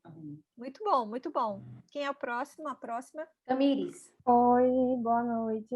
Então, eu tô com problema. Semana passada eu não conseguia abrir o áudio. Quando eu abri o áudio dava um problema. Hoje eu não consigo abrir a câmera. Aí o áudio, tá? Eu não sei se alguém já passou por esse problema. Me ajudem, porque eu tô fazendo alguns cursos e eu fico nessa, ou o áudio ou a câmera. Não consigo os dois. Então, eu entendi que era para tipo, pegar uma cena do filme e analisar a cena. E aí eu escolhi o filme Tatuagem e eu tinha escolhido uma cena que eu não conseguia achar ela na internet. E eu tentei tirar foto mas não ficou com a imagem tão boa. E aí, esse filme é do pernambucano Hilton Lacerda, direção de arte de Renata Pinheiro. E aí a cena que eu quis pegar é aquela cena que eles dançam no teatro. Uhum. E aquela cena me chama muita atenção, porque eu achei, assim... Aí depois eu fiquei pensando, né, que eu até uma indagação em relação à arte, da direção de arte, que, assim, ali teve um pouco a ausência, né, um pouco da ausência do figurino. E aí essa ausência também faz parte da arte, né? E aí eu achei muito corajoso, né? O conceito dessa cena, achei muito corajoso, que envolve muitos atores ali em cena, nus, né? Aquela representação, representando as suas essências, a essência ali do filme, né? Que é aquela liberdade de expressão, você utilizar o grupo teatral, que você utiliza o seu corpo como sua ferramenta de trabalho, a sua ferramenta de comunicação. E aí esse foi o conceito dessa cena que eu achei bem interessante, que me impactou, assim, que me deixou bem curiosa em relação ao filme, né? Acho que é muita coragem você colocar uma cena assim num filme. E aí a minha pesquisa em relação aos elementos teatrais do teatro pernambucano, os elementos de quem vive da arte, né? Acho que o conceito de filme a pesquisa foi baseada nisso. Elementos da vida suburbana, na cidade de Recife, Olinda, o conservadorismo da época, a vida, os elementos religiosos da vida do interior. Acho que isso tudo foi feito uma pesquisa para trazer todos esses elementos que ao mesmo tempo que tem se contraem, que eles são contrários, mas também no filme eles se unem bastante, né? Eles acabam se tornando algo que foi contínuo no filme todo. A cor vermelha é a minha cor de destaque, eu achei, principalmente nessa cena, que eu pensei nessa cena. O filme todo, o vermelho, ele é muito, muito presente, né? Que ele traz essa paixão, o tesão no filme todo, né? Você assiste o filme todo e você tem sempre esse vermelho, assim, chamando para te deixar, assim, sempre fixado naquela emoção do filme. E nas cenas que eu pude observar nessa cena, as cores foram essas. Essa foi a paleta de cores. E a minha palavra foi liberdade, que eu acho que esse filme ele traz essa liberdade total. Tem todo o contexto, né, que se a gente for falar, são muitos, mas, assim, de você ser livre, independente de tudo, né, independente da sua de gênero, independente de sexualidade, independente, a arte traz toda a liberdade, né? Muito bem, isso. Tamires. Obrigada, gente. Muito bem, Tamires. Quem vem agora? Temos Luiz Afonso. Pode começar, Luiz Afonso. Então, o filme que eu escolhi foi Só Alegria, de Tavinho Teixeira e Maria Teixeira, não sei se vocês já viram, é de 2018, e o filme é passado em 2018, mas trata de um mundo meio apocalíptico, assim, meio distópico. Por ser passado em 2018, eu acho que o conceito de direção de arte não está muito preso, a pesquisa não estava muito presa a nenhuma coisa muito social ou histórica específica. Eu acho que tem um conceito mais livre, assim, de direção de arte, e eu acho que busca também, de certa forma, resgatar e homenagear uma arte tropicalista anterior, né, ao filme, tanto no figurino quanto na composição de cena. Essas imagens que eu trouxe aí, dá para ver bastante como os figurinos são bastante coloridos e tem todo esse tom meio brega no filme, assim, pelo menos na parte de direção de arte. Esses objetos aqui que eu quis mostrar nessas fotos são, na primeira foto aqui tem uma Coca-Cola e um cacho de bananas, e na segunda foto, para ver ali na mesa, também uma Coca-Cola e uma cerveja Heineken, enfim. Esse tipo de objeto específico que eu acho que foi escolhido intencionalmente para trazer um pouco desse imperialismo, né, que, querendo ou não, tá presente aqui na gente. E eu acho que o filme busca trazer e retratar essa realidade muito facetada do Brasil, que é influenciada de diferentes lugares. Até eu falei do tropicalismo e tal, que busca, de certa forma, resgatar alguns elementos disso, mas ele também usa elementos mais modernos, como ele faz um uso de chroma key bem marcante, assim, mas ele também usa de maneira brega, então tudo no filme está casado com essa estética mais brega, assim, esse conceito mais brega. A paleta de cores abrange muitas cores diferentes, o documento está bem simples, aí tem quase nada, mas a paleta de cores abrange muitas cores diferentes, principalmente cores quentes, com destaque específico para vermelho, amarelo e verde, mas como dá para ver nessas cenas aí, são realmente muitas cores diferentes, é muito colorido o filme. E a palavra que eu escolhi foi espetáculo, porque eu acho que o filme, sobretudo na direção de arte, assim, nos figurinos, nas coisas que compõem, assim, essa diegese do filme, tá muito, por mais que seja brega, mas tá muito elaborado, assim, tá muito pomposo, mesmo sendo brega. E aí, acho que é também uma forma de mostrar o espetáculo como forma de resistência também no mundo que o filme apresenta. Muito bem, Luiz Afonso. Muito bem, eu fiquei tão curiosa com esse filme que eu fui ver o trailer dele. Sim. E eu entendo que quando você fala a palavra espetáculo, mas para mim o que me chegou nesse filme foi irreverência. Eu acho que tem tudo a ver com o que eles queriam colocar, uma coisa irreverente, né? Sim, então, sim. assim, todos esses comentários que você fez estão totalmente, assim, super pertinentes com o que está lá. Eu fiquei curiosa de ver, porque realmente eles assumem essa coisa trash, né? Eles assumem, né? Sim. Essa coisa, eu não digo nem brega, eu digo cafona, né? Entendeu? A coisa cafona, né? Eles assumem isso no filme, eu achei muito bacana. Lembra um pouco Macunaíma, eu achei. Exato, a irreverência, lembra Macunaíma. Então, assim, eles beberam nessa fonte para chegar aí, entendeu? Achei muito bacana isso. O design de produção, eu fui procurar depois, é um cara chamado Thales Junqueira, que é o que fez o Aquários, Bacurau, Que Horas Ela Volta e tal. Ah, legal, bacana. Thales daqui, né, gente? É. Thales é pernambucano, né? Foi muito bom, foi legal isso. Então, vamos lá, pessoal. Vamos lá, Luciana Andrade. Oi, vamos, gente.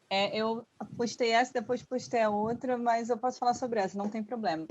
A minha relação com a luz, assim, eu acho que por eu ser arquiteta, eu tenho um olhar muito, muito direcionado, assim, para construções. Então, eu sempre fico observando essas relações, assim, entre as coisas. Então, eu estava numa aula de dança, saí no Sesc aqui da minha cidade, e aí me deparei com esse desenho lindo que essa espécie de claraboia fez. E eu fiquei encantada, assim, com isso. A outra foto também fala um pouco sobre essa relação da construção com a luz. Então, no final foi essa mesmo que ficou, mas, assim, é isso, assim, sendo bem breve.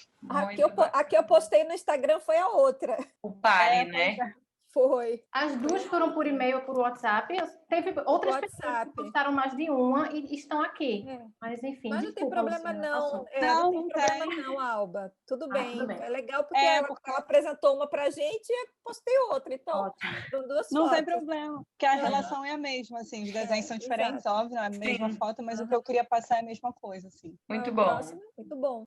Rebeca. Então, eu ia tentar enviar outra, mas acabei passando batido da atividade. Essa não foi uma foto que eu fiz especificamente agora, mas é uma foto que eu tenho há um tempo e que sempre mexe comigo. É lá no Museu do Trem, tem essa placa num cantinho meio escondido, e eu acho que a luz traz uma reflexão não só do que a placa já representou, mas um recado para o dia de hoje mesmo, de observar, na correria do dia a dia, a gente parar e escutar. Às vezes eu acho que o recado está num lugar onde a gente menos espera, assim, num canto esquecido, né?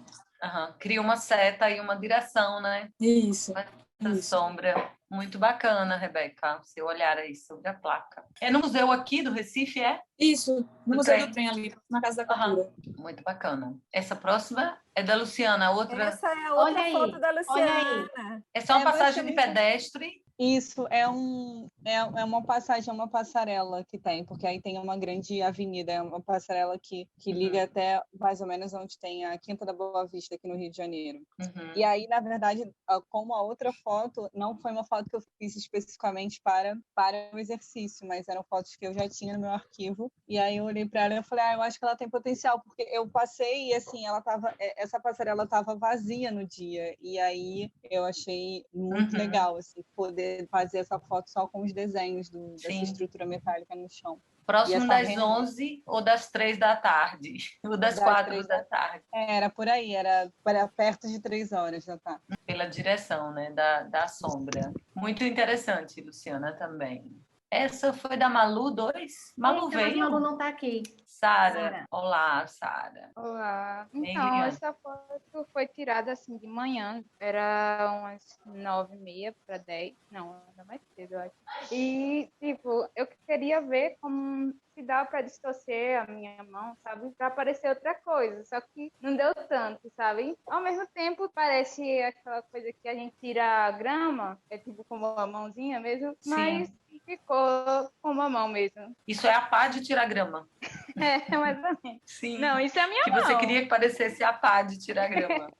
Ou então essas coisas assim, mais ou menos. Aham. Sabe? Mas também distorcida, a gente não percebe que é uma mão, né? De cara, a gente não percebe. Parece mesmo um ancinho, né? O ancinho é essa pá de tirar grama, se chama ancinho. Ancinho, eu não sabia como chamava. Também não. É aquela que você tem a garrinha no final. Exato, é um ancinho. Pega a folha, né? Modelos. Ok. Bruno é uma série, né, Bruno? Então, para fazer o exercício, né, eu resolvi pegar o que eu tinha à mão, né? Aí, isso é no meu ateliê, e aí esse foi o primeiro teste, assim, eu falei, eu vou pegar aqui o cacto, né, eu tenho vários, aí eu peguei um, e peguei um papel que eu ia jogar fora, já tava na mão, assim, eu falei, não, pera, eu vou testar um negócio aqui, já vou testar o exercício. E aí testei, aí já vi que ali atrás vazou, né, tipo, tem um pedaço que tá sem o papel, aí eu fiquei, não tá bom ainda, bora tentar jogar uma luz. Aí eu peguei uma lanterna minha, e joguei aqui de um lado com um papel verde, e do outro lado, que é o rosa, é a luz da janela mesmo. A luz, eu só pedi pro meu namorado segurar, assim, pra mim, uma outra folha. Esqueci o nome desse papel, acho que é celofane. Celofane. E aí, engraçado como muda tudo, né? E aí tem a terceira foto, que é da gambiarra, assim, que é em cima da minha mesa de trabalho, do ateliê. E como isso tá, né? Ficou parecendo, assim, uma fotinho no mini estúdio. Ficou bem Tinta Bruta, né? Não sei se você viu esse filme. Tinta Bruta, Não, bem bacana. nunca vi. É um filme brasileiro. Ai, Muito bonito. Ficou bem interessante. Obrigado. Essa é a última. O Rodrigo Chagas. Oi, sou eu.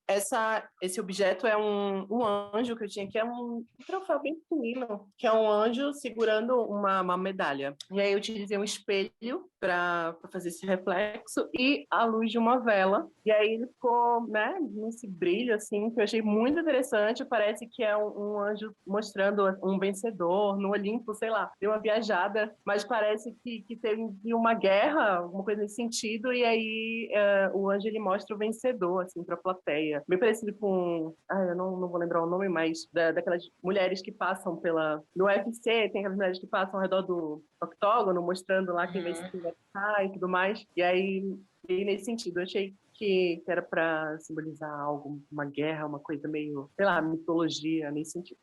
E qual era a cor desse anjo, Rodrigo? Ele é dourado. Ele é dourado. É um troféuzinho. Tem até, na foto, se der um zoom bem grande, assim, aparece no reflexo uma barra vermelha. Ele fica numa barra vermelhinha. Provavelmente a vela deu esse tom mais avermelhado, né? Mais terroso. Sim.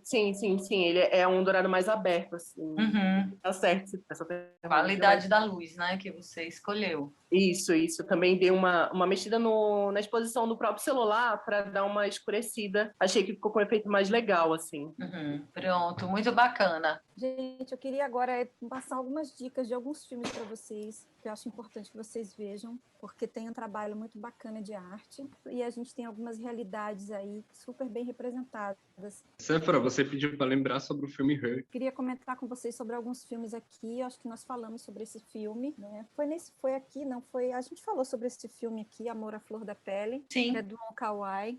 E aí, veja, a gente tem umas curiosidades sobre esse filme, se vocês puderem ver, vejam, porque ele é lindo esse filme, assim, tem uma direção de arte espetacular, uma cenografia incrível, e uma coisa que é extremamente curiosa nesse filme é que o figurino dela, praticamente o mesmo, todo o filme, só muda o tecido. O vestido que ela usa é exatamente igual, o filme todo. O único momento que ela muda é quando ela vai justamente tentar consumar o romance dela com o amante, na verdade, né? A gente vê que a gente tem muitos tipos de textura aqui, em todos os cenários, tá vendo que a gente tem muita textura no cenário todo, e isso é uma coisa muito da cultura local. Eles usam muita textura para tudo, as estampas, os padrões. Isso é uma coisa cultural de Taiwan, certo? Então, eles estão o tempo inteiro representando isso aqui. Uma coisa que eu acho curiosa nesse cartaz, que é essa sombra que essa grade faz aqui, se vocês verem o filme, uma coisa que ele tem na fotografia sempre vai existir uma sombra entre eles dois, o amante e a mulher. Sempre que eles estão juntos, existe uma sombra de alguma coisa, que é como se o tempo inteiro o filme eles estivessem sendo impedidos de ficarem juntos. Ele é casado e ela também. O marido dela viaja muito e a esposa dele trabalha muito. Eu não lembro muito bem. Mas sempre existe uma sombra entre eles. Sempre. E aqui, quando a gente vê essa grade, é como se eles estivessem realmente o tempo inteiro sendo representados, como se estivessem presos, sem poder ter a liberdade que eles gostariam para ficar juntos. Isso é uma coisa muito forte na fotografia. Sempre existe uma sombra entre eles. Se vocês puderem ver esse filme, vejam. Isso aqui é um filme brasileiro, se chama Benzinho. Alguém já viu esse filme? Eu já. Bom, Benzinho. Eu não. Benzinho tem a direção de arte da Dina Salim Levi, que é uma diretora de arte maravilhosa do Rio. Ela é incrível, a Dina. E esse filme, para mim, é um dos filmes de melhor direção de arte que eu vi nos últimos tempos. É um filme que a direção de arte ela está completamente inserida na dramaturgia. É quase um personagem, a direção de arte. Quando você vê os ambientes, quando você vê como as coisas estão tão organizadas e desorganizadas dentro do filme, dos ambientes, você percebe exatamente por que elas estão dessa forma, por que elas estão aparecendo assim, por que o filme, por que os cenários são desse jeito, por que existe essa desorganização, essa mescla, essa mistura, essa coisa caótica que a arte mostra. Você identifica exatamente por que ela está assim e que tem totalmente a ver com a protagonista. Então, se vocês puderem ver esse filme, vejam. Existe uma paleta de cores que a gente percebe o filme inteiro. Quem pode dizer para mim qual é a cor de brilho desse filme? Azul. O azul. Azul, verdade. Pegadinha, hein? Pegadinha, hein? Prestem atenção. Nessas fotos. Vermelho, acertei. Para mim é o vermelho e laranja, né? Tem muita espécie de vermelho e laranja, né? Exatamente. Não é vermelho, gente. É laranja. Ah, é? Isso aqui não é vermelho. Isso aqui é laranja. Parecendo vermelho. Isso aqui é laranja. Olha aqui, ó. Laranja. No meu monitor, isso super. Isso aqui, ó. Laranja. Aqui para mim tá vermelho. Para mim também é terroso. É porque ele tem alguns tons terrosos. Laranja terroso. Ó, laranja, laranja, laranja, laranja, laranja. Eu vejo vermelho. Laranja. É por conta laranja. dos cores, gente. Olha Cada aqui, monitor tem uma laranja. configuração. Laranja, exatamente, laranja. Então, o laranja ele é muito presente em todas as cenas do filme. Ou no figurino, ou nos objetos, na maquiagem, ou no batom que elas usam. Sempre tem um laranja presente na cena. Bom, o vermelho, o laranja é digamos, um vermelho misturado com amarelo. Então, não deixa de ter a base do vermelho aí também. Quem viu esse episódio do Black Mirror, chamado String Vipers? Na temporada 5. Alguém viu Black Mirror aqui? Eu. Sensacional. Sensacional essa série. Esse episódio, ele foi feito em São Paulo e ele tem a direção de arte da Vera Hamburger, que é uma grande diretora de arte brasileira. Por que eu trouxe isso para cá? Do Carl Hamburger, Séfora. Ela é irmã do Carl Hamburger. Irmã do Carl. Então, por que eu trouxe isso aqui? Porque isso tem a ver com porque eu vou comentar sobre ela, certo? Sobre ela. Quando a gente faz um filme, uma direção de arte futurista, mas ao mesmo tempo atemporal, que é o caso de Black Mirror. Black Mirror você percebe que está no futuro, mas o que mostra a você que você está no futuro não são muitas vezes os ambientes, são os dispositivos eletrônicos que estão sendo colocados como objetos dentro da narrativa. São as tecnologias que estão sendo usadas ali pelos personagens que mostram que a gente está num futuro, porque coisas que estão acontecendo ali nós não temos ainda. Muitas nós já temos, mas com sutilezas que nós ainda não temos. Então, por exemplo, no caso de ela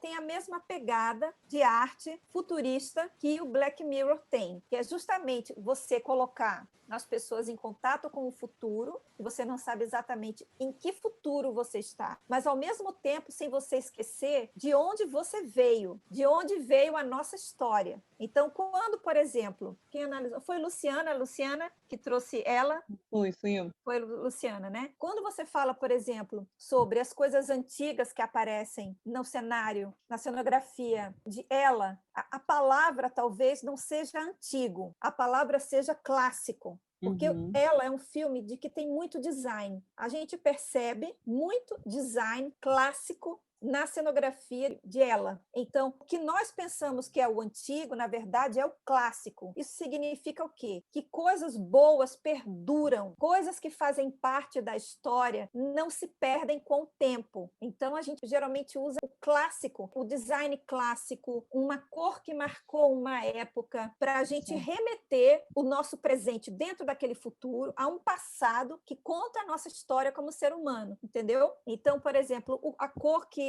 pontua muito ela é o laranja. Se você parar para olhar novamente, inclusive nas fotos que você trouxe para a gente, nós temos o laranja presente em muitas coisas, no figurino, nós temos em objetos de design, nós temos em tapete, nós temos o laranja pontuando muito. E isso tem a ver com o design de mobiliário clássico que foi trazido para essa cenografia, que é uma coisa muito inspirada nos anos 70. E nos anos 70 se usou muito a cor laranja. Se usa muito hoje, mas foi uma cor muito usada nos anos 70. E outra coisa também que se usa muito para dar essa conotação futurista para um cenário de uma narrativa no futuro é a iluminação de cena, a iluminação de arte. A iluminação de arte, ela tem esse objetivo muito forte dentro de uma narrativa futurista. Ela dá caminhos, ela ilumina caminhos, ela muda o tom das coisas. E aqui em Black Mirror, por exemplo, a gente vê isso. Então, nós temos aqui em Black Mirror uma pegada muito parecida com o que foi feito em ela. Aqui nós temos um apartamento com uma arquitetura de uma época, certo? A gente vê aqui uma laje nervurada de concreto, que foi uma coisa que foi muito usada nos anos 70, certo? Aqui a gente não tem o forro de gesso, paredes de concreto, colunas redondas, que é uma coisa do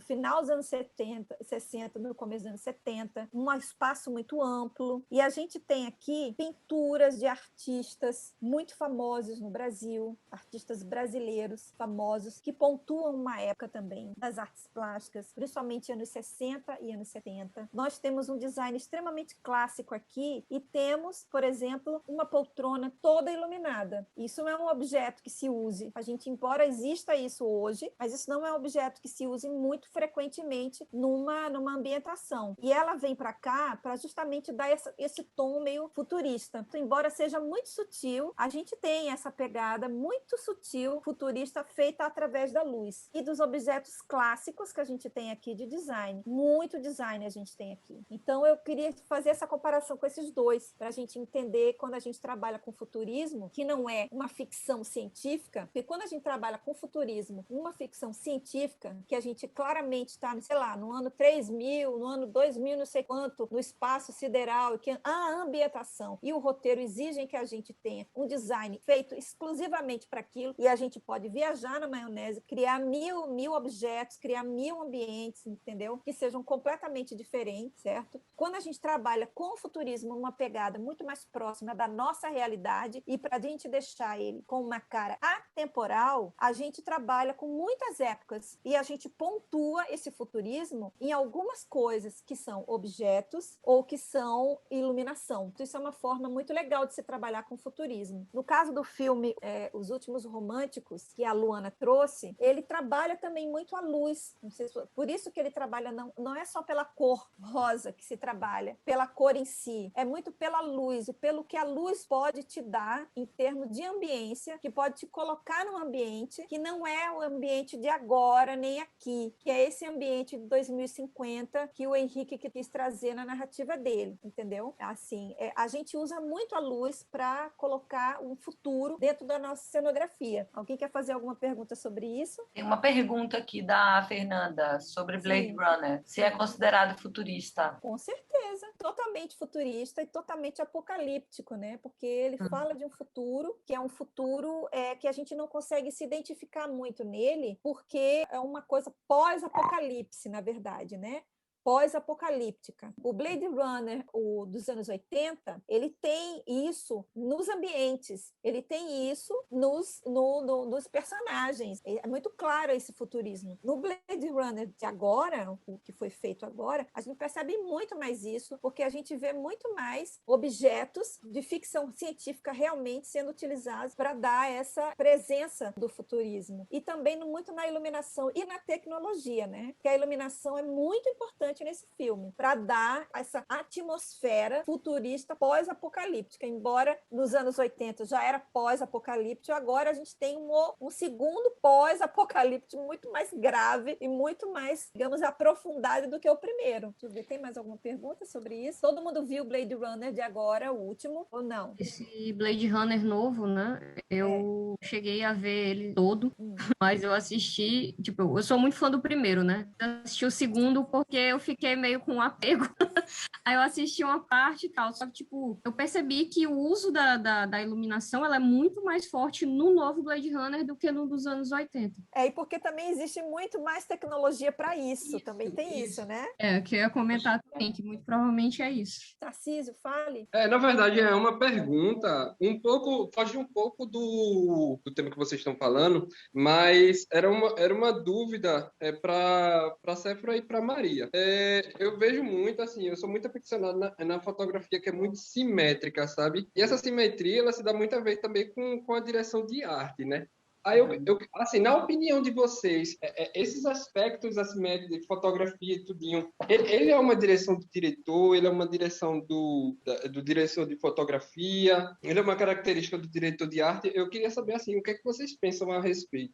Ô Tarcísio, eu acho que depende do filme. Se a gente pensar numa Jovem Chama, eu acho que foi orientação da diretora, porque você vê, todo o enquadramento ali é bem milimetricamente pensado numa composição de quadro, de pintura. Eu estava assistindo esse filme e eu também tinha um comentário que eu anotei na hora que apresentaram. Você tem uma sensação em algumas cenas de que você está vendo a textura da tela. E daí eu recordei que antigamente, para se fazer esse efeito, você sabe, meia fina de mulher se colocava na tela para dar aquela texturinha assim, meio difundir um pouco a imagem. E eu tive essa sensação, é como se eu estivesse vendo a tela e a tinta em óleo em algumas cenas.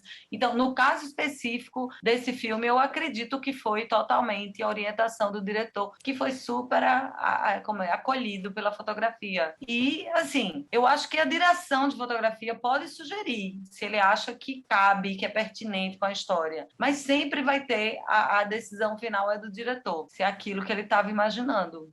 A gente vê, você já colocar de exemplo, né, o Hotel Budapeste. Teve até uma série que eu vi também que eu fiquei apaixonado, porque foi o Gâmbito da Rainha. Que ela tem muito da simetria, sabe? Maravilhosa. E aí eu fico assim me perguntando, sabe? Isso se parte do diretor geral? Isso é uma ideia do diretor geral? Isso é uma ideia da direção de fotografia? Isso porque cria essa dúvida, sabe? De quem parte o princípio? De quem parte as ideias, né? No Gambito, né? Gambito da Rainha, eu li que houve referências ao livro daquela projeção no teto, né? Mas tem uma cena que me chamou muito a atenção, que é uma cena que ela está deitada e a sombra da rainha sobe, meio que Sim, vai dormir fantástico. com ela. Fantástico. Eu não sei se aquilo pode ter surgido, pode ter sido uma ideia da fotografia, eu acredito, né? Mas a questão do teto estava toda, ela existe no livro, existe referência. Agora, da sombra específica, eu acho que da mesma forma que aquela sombra no meio também do Amor à Flor da Pele, pode ter sido o diretor, mas eu já li que houveram 3 diretores diferentes. O Christopher Doyle, eu esqueci o sobrenome dele, mas que era o australiano que já trabalhava com o Wong Kar-wai desde o primeiro filme dele. Então, mas aí ele já tinha uma parceria desde o primeiro filme. Então, assim, eu acho que cria como é que eu diria? Um casamento bem perfeito. Mas aí, como o filme demorou 6 meses para ser feito, ele começou e outro fotógrafo terminou. Então, assim, isso também é muito comum. E se a fotografia, o conceito está bem definido, outro fotógrafo pode vir e complementar o trabalho ou completar o trabalho, em caso do outro não conseguir. Algumas coisas eu acho que pode ser sugestão da fotografia, coreografia de câmera também. E aí o fotógrafo tem que entender muito de montagem, que ele tem que dar uma sugestão, mas que vai caber na sala de montagem, não adianta nada se ele... E também a ver com o personagem, né? Então, Maria, você falando isso, eu digo para o Tarcísio o seguinte, Tarcísio, geralmente quem faz os planos, quem pensa nos planos é o diretor do filme, ou a diretora do filme. Porque existe um planejamento que é feito com o assistente de direção, como esse filme vai ser captado em termos de plano, entendeu? Então, assim, no caso do Wes Anderson mesmo, ele é um diretor que ele é extremamente milimétrico na hora de fazer a composição de plano dele, entendeu? Então, assim, ele trabalha muito em parceria com a direção de arte, justamente pensando nisso, pensando em como essa simetria que ele procura, digamos, planos perfeitos que ele tem, como é que isso pode realmente ter efeito dentro da concepção de direção dele, entendeu? E assim, como a Fernanda comentou quando ela estava fazendo a apresentação dela, nós fizemos um filme junto com um diretor chamado Gabriel Coelho, e eu fiz a direção de arte, e o Gabriel é um diretor que ele é milimétrico na hora de fazer os planos, de medir realmente os planos dentro do cenário e ver tudo que está aparecendo, se está compondo, se não está, se está assimétrico, se não está. Então, essas decisões geralmente são muito do diretor. E, logicamente, o fotógrafo com o olho dele que vai dizer, né, dentro da fotografia, a melhor forma de fazer o plano que o diretor quer. Porque, na verdade, é isso. A fotografia vai dizer, do jeito que a direção de arte diz para o diretor, a melhor forma de fazer o cenário que ele quer, o diretor de fotografia vai dizer para o diretor a melhor forma de fotografar o que ele quer, né? Respondido, Tarcísio. Tarcísio, ele também sempre pode conferir o plano antes de ser rodado, né? Ele pode ver todo o ensaio e ajustar qualquer coisa. É muito difícil, né? Você, tipo, eu acho que é uma conversa conjunta, né? Entre as direções de, tipo, sempre pontuar. Nesse ambiente vai ter 2 lâmpadas e o personagem, o ator vai ficar aqui no meio e aí vinha a fotografia e fazer. Aí eu ficava com muita essa dúvida. Eu digo, será que é o fotógrafo que dá a ideia? Será que é o diretor que dá a ideia? Por isso que eu ficava muito, sabe? Porque tem filme que é muito, como você falou, é muito milimétrico, né? A simetria ou assimetria, enfim. Eu fico de cara, assim, como eles conseguem fazer os ambientes, as coisas sempre, assim, pontuando, né? Assimetria ou assimetria, Mas isso tudo tem a ver com a narrativa, né? Com a narrativa do filme, inclusive, né? Com toda a narrativa do filme, com todo o perfil dos personagens, e tem a ver com a história que está sendo contada, na verdade, né? Mas olha só, gente, outro filme brasileiro que eu queria que vocês dessem uma olhada, se vocês puderem, é O Ano em que Meus Pais Saíram de Férias. Eu não sei se alguém viu esse filme. É do Karl Hamburger, é um filme de 2006, e ele é um filme que é de época, tá? Se passa nos anos 70, no ano da Copa, que o Brasil ganhou a Copa, em 1970, e ele é um filme que tem uma direção de arte muito boa, muito fidedigna para a época, sabe? Assim, você realmente parece que você está vendo as coisas acontecendo nos anos 70. Eu vi a Copa dos anos 70, eu estava lá. Eu tava na festa quando o Brasil ganhou, isso em São Paulo, e foi uma loucura, papéis picados vindo pelas janelas, aquela coisa toda. E foi exatamente isso aqui, ó, que vocês estão vendo. Tá vendo isso aqui, ó? As ruas eram exatamente assim, ó, cheias de papel picado na festa. Então, quando eu vi esse filme, eu digo, caramba, eu me lembrei demais da minha infância, sabe? Porque tá E aí muito tem essa fidedigno. coisa de retratar a bandeira do Brasil no asfalto. Naquela época, nos anos 70, a Copa, as pessoas elas pintavam as avenidas, os asfaltos, assim, com as cores da bandeira, Exato, os muito, muros. exatamente. Ele é muito fiel, esse filme. É muito bom de se ver. Uma boa direção de arte é muito, muito prazerosa de se ver. Essa é outra coisa que eu queria dar dica para vocês, é o seguinte: entrem aqui no site bradacoletivo.com, que é o site das diretoras de arte do Brasil, só mulheres, só tem mulheres aí, e aí tem muitas mulheres maravilhosas, diretoras de arte. Eu faço parte desse coletivo, para vocês darem uma olhada nos trabalhos que são feitos. Tem exemplo de trabalho de todo mundo, tem algumas pesquisas muito interessantes e vale a pena dar uma olhadinha lá. Agora, já que, engraçado, parecia que eu estava adivinhando que alguém ia falar em Wes Anderson, porque eu preparei aqui uma coisa para mostrar para vocês. E aí, pessoal, esse cara não é espetacular? Fantástico. Muito. Maravilhoso. Meu Deus. Eu ia poder passar tudo, mas não dá para passar tudo porque são 12 minutos, é tempo demais para a gente ficar aqui. Tá o link aí para vocês. Tem mais alguma coisa que eu queria mostrar para vocês aqui? Olha que interessante para ele, o lugar onde ele morava para ele era como se ele fosse uma tela em branco, entendeu? E como se não tivesse nenhum tipo de informação, não tivesse estação, não acontecesse nada. Então, na hora que ele faz um cenário desse, ele é como se ele estivesse trabalhando realmente a referência que ele tem, entendeu? São coisas da infância dele. Ele coloca esse cenário como se fosse uma tela em branco, que ele pode fazer o que ele quiser nela, né? E Maria, comente mais aí. Então, já que ele tem essa tela em branco, ele pode pintar como ele quiser. Isso se chama liberdade de você exatamente. criar. E, assim, vendo essa cidade, assim, ela parece extremamente, eu não sei que palavra em português poderia dizer, mas boring. Nada acontece, nada, nem a estação muda, ele falou, assim. Exatamente. Então, assim, tudo nada. muito igual, é muito igual. Mas é isso. Esse acho que bem todo mundo... americano, né? Esse aí é totalmente... Subúrbia.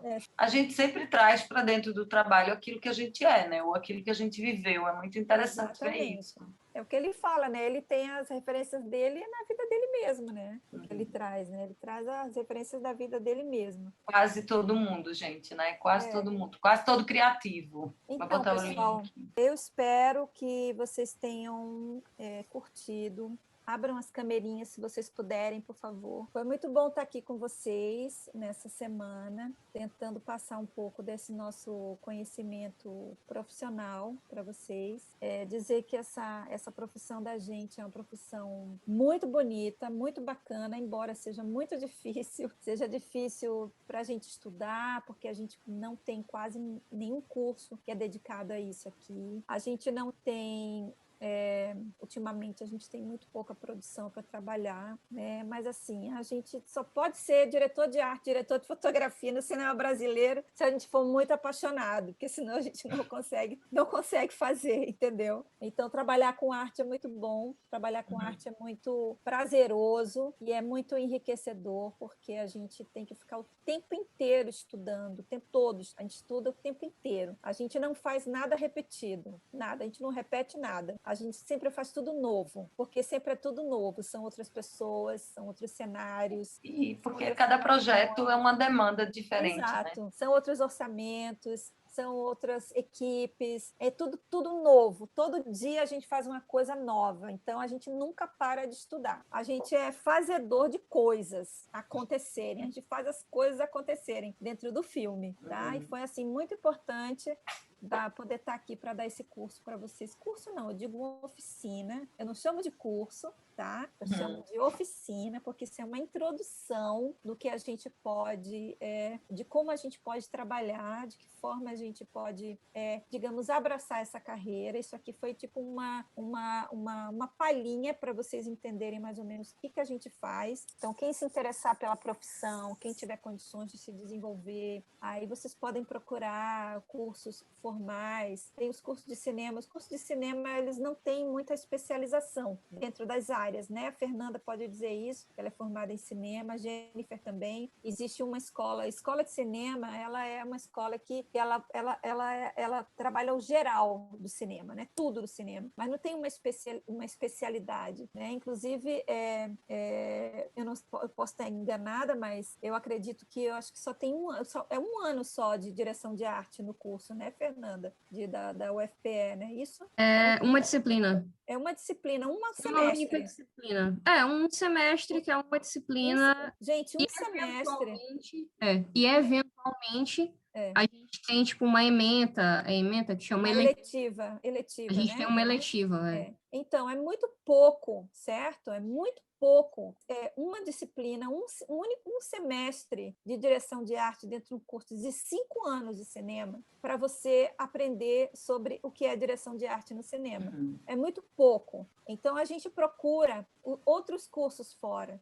Né, arquitetura, design, artes plásticas, né, porque são essas coisas que vão complementar a gente para fazer arte no cinema. A arte é muito mais ampla, muito ampla. A gente tem muita coisa para se fazer e para pensar. Então, vocês que encararam fazer essa oficina com a gente, pensem sobre isso. Se vocês quiserem realmente abraçar essa carreira, vocês vão precisar estudar muito, certo? Estudar cinema, entender o que é cinema, entender o que é fazer cinema, certo? Entender os bastidores do cinema, entender sobre estética, sobre história, sobre design. Precisa estudar muito, porque se tem uma coisa que me fere o coração, de verdade, é eu ver um filme que está para mim claro que não teve estudo para se chegar no resultado dele. Eu estou falando especificamente da arte. A arte é personagem, não é protagonista, certo? Porque o protagonismo é sempre dos personagens, mas a arte também é um personagem que está ali dando todo o apoio para a narrativa, para a dramaturgia e para os personagens poderem existir. E se esse apoio não for bem feito, não é apoio. Vira muleta, né? Vira ali uma coisinha que está ali no fundo, mas ela realmente não dá apoio para os personagens poderem se desenvolver. Então, é um trabalho sério, certo? É um trabalho altamente justificado dentro da sua leitura, dentro da tela. A gente precisa ler a direção de arte como sendo esse elemento que realmente está ali construindo a narrativa do filme, junto com a direção de fotografia. Maria, você quer falar alguma coisa? Eu espero que vocês tenham aproveitado. Eu acho que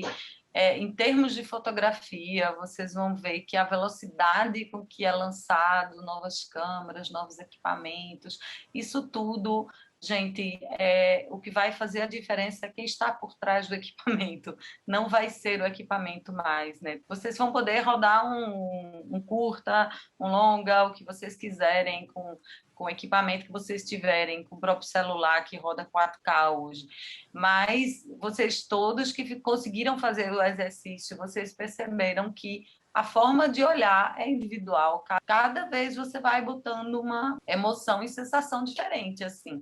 Eu tenho só que agradecer a Séfora pela oportunidade, porque nunca tinha feito uma oficina online, muito menos tão teórica. Minhas oficinas sempre foram práticas, toma uma lata de filme, você tem um dia e traz o filme. E assim, até a experiência me estimulou talvez a fazer uma coisa online, híbrida, que no final a gente vai rodar o curta e volte para editar e veja onde a gente errou. É importante errar, gente. Não se aprende de outra forma, não. Só se aprende fazendo e errando. Na prática. E outra coisa muito importante, se vocês tiverem oportunidade de trabalhar em alguma produção, começar como estagiário, começar como auxiliar, vão ver, porque vocês também vão aprender muito como não se deve fazer as coisas, porque a gente não aprende só como se faz, a gente também aprende como não se deve fazer as coisas. E isso é importantíssimo também. Eu ia dizer, eu queria fazer só uns apontamentos, assim, como ex-aluna, né, de cinema. cinema, né? Sou eu e Jennifer, eu não sei se tem mais alguém aqui que é graduado em cinema, mas que, assim, se você quer trabalhar com cinema, não necessariamente a gente precisa ser graduado em cinema. Foi mais uma escolha pessoal minha. O que a Séfora falou é extremamente importante, que a gente tem que estar o tempo todo produzindo e se aperfeiçoando, porque, tipo, tem muita coisa que, inclusive, que, tipo, eu nunca tinha visto durante a minha graduação e que, para mim, ficou muito mais simples aqui no curso. Eu queria, inclusive, parabenizar vocês duas, foram maravilhosas, o conhecimento foi muito bem passado, não pude falar no início da aula, minha internet estava muito ruim. E vocês deveriam ser professores, gente. A graduação é importante, mas mesmo que não seja numa federal da vida, mas assim, nem todo conhecimento, principalmente da fotografia, né, que é muito da prática, né, tipo, eu comecei a fotografar vendo muito vídeo na internet, sabe, que eu não tinha dinheiro no tempo, não tinha para fazer uma graduação, então aprendi muita coisa, sabe, e no tempo, assim, eu entrei na faculdade. Eu acho que isso que vocês estão fazendo é muito importante, sabe? Independente se você não tem mestrado, não, mas, sei lá, faz uma aulinha, porque eu tenho certeza que tem muita gente que quer esse conhecimento que, felizmente, as universidades não dão, né? Porque é tudo muito pontual, sabe? E se você quiser aprender mais, você se vire, né? E outra coisa que Séfora estava falando também, que, tipo, vão ter produções que elas vão ser, tipo, manual do que você não deve fazer. Sempre vai ter, tipo, você nunca vai ver isso na universidade, é só mesmo lá na produção você vai dizer, velho, eu jamais quero trabalhar com determinadas situações e tudo mais, sabe? Tudo é aprendizado, né? Tudo é aprendizado, exatamente. Então muito pessoal, obrigada, gente. Chegou aqui no final do nosso curso, queria agradecer demais a vocês por vocês terem se inscrito, agradecer a Maria, agradecer a Alba, nossa produtora, que organizou as coisas bem direitinho pra gente, o Tiago, que não tá aqui, mas é nosso criou designer, toda a nossa a nossa identidade visual, Lealdir Blanc, que possibilitou a gente estar aqui com vocês. É bom, é isso, pessoal. E eu que agradeço, viu? Demais. Eu já tirei fotinho, mas a gente vai tirar mais. Eu vou tirar, peraí. Muito obrigada, demais, foi muito bom. Olha, vocês fizeram a oficina acontecer. Se não é vocês, não tem oficina. Total. Certo? Coração. Nós estamos aqui por causa de vocês. Foi tão bonito esse Se vocês não coração. tivessem se inscrito, a gente Qual não ia esse ter aqui? ninguém para dar aula. Eu tenho Então, uma aqui, muito ó. obrigada. Deixa eu tirar a foto, gente. Tá tão bonito. Muito obrigada, galera. Muito legal. Muito obrigada. Ainda, meu gratidão. Olha o foco aqui do Tem coração. coraçãozinho, tem Mais coraçãozinho uma. para colocar. Peraí. Vou botar o coraçãozinho. Peraí, Vou esse botar aqui. o coraçãozinho. Eu não sei botar o coração, vou fazer.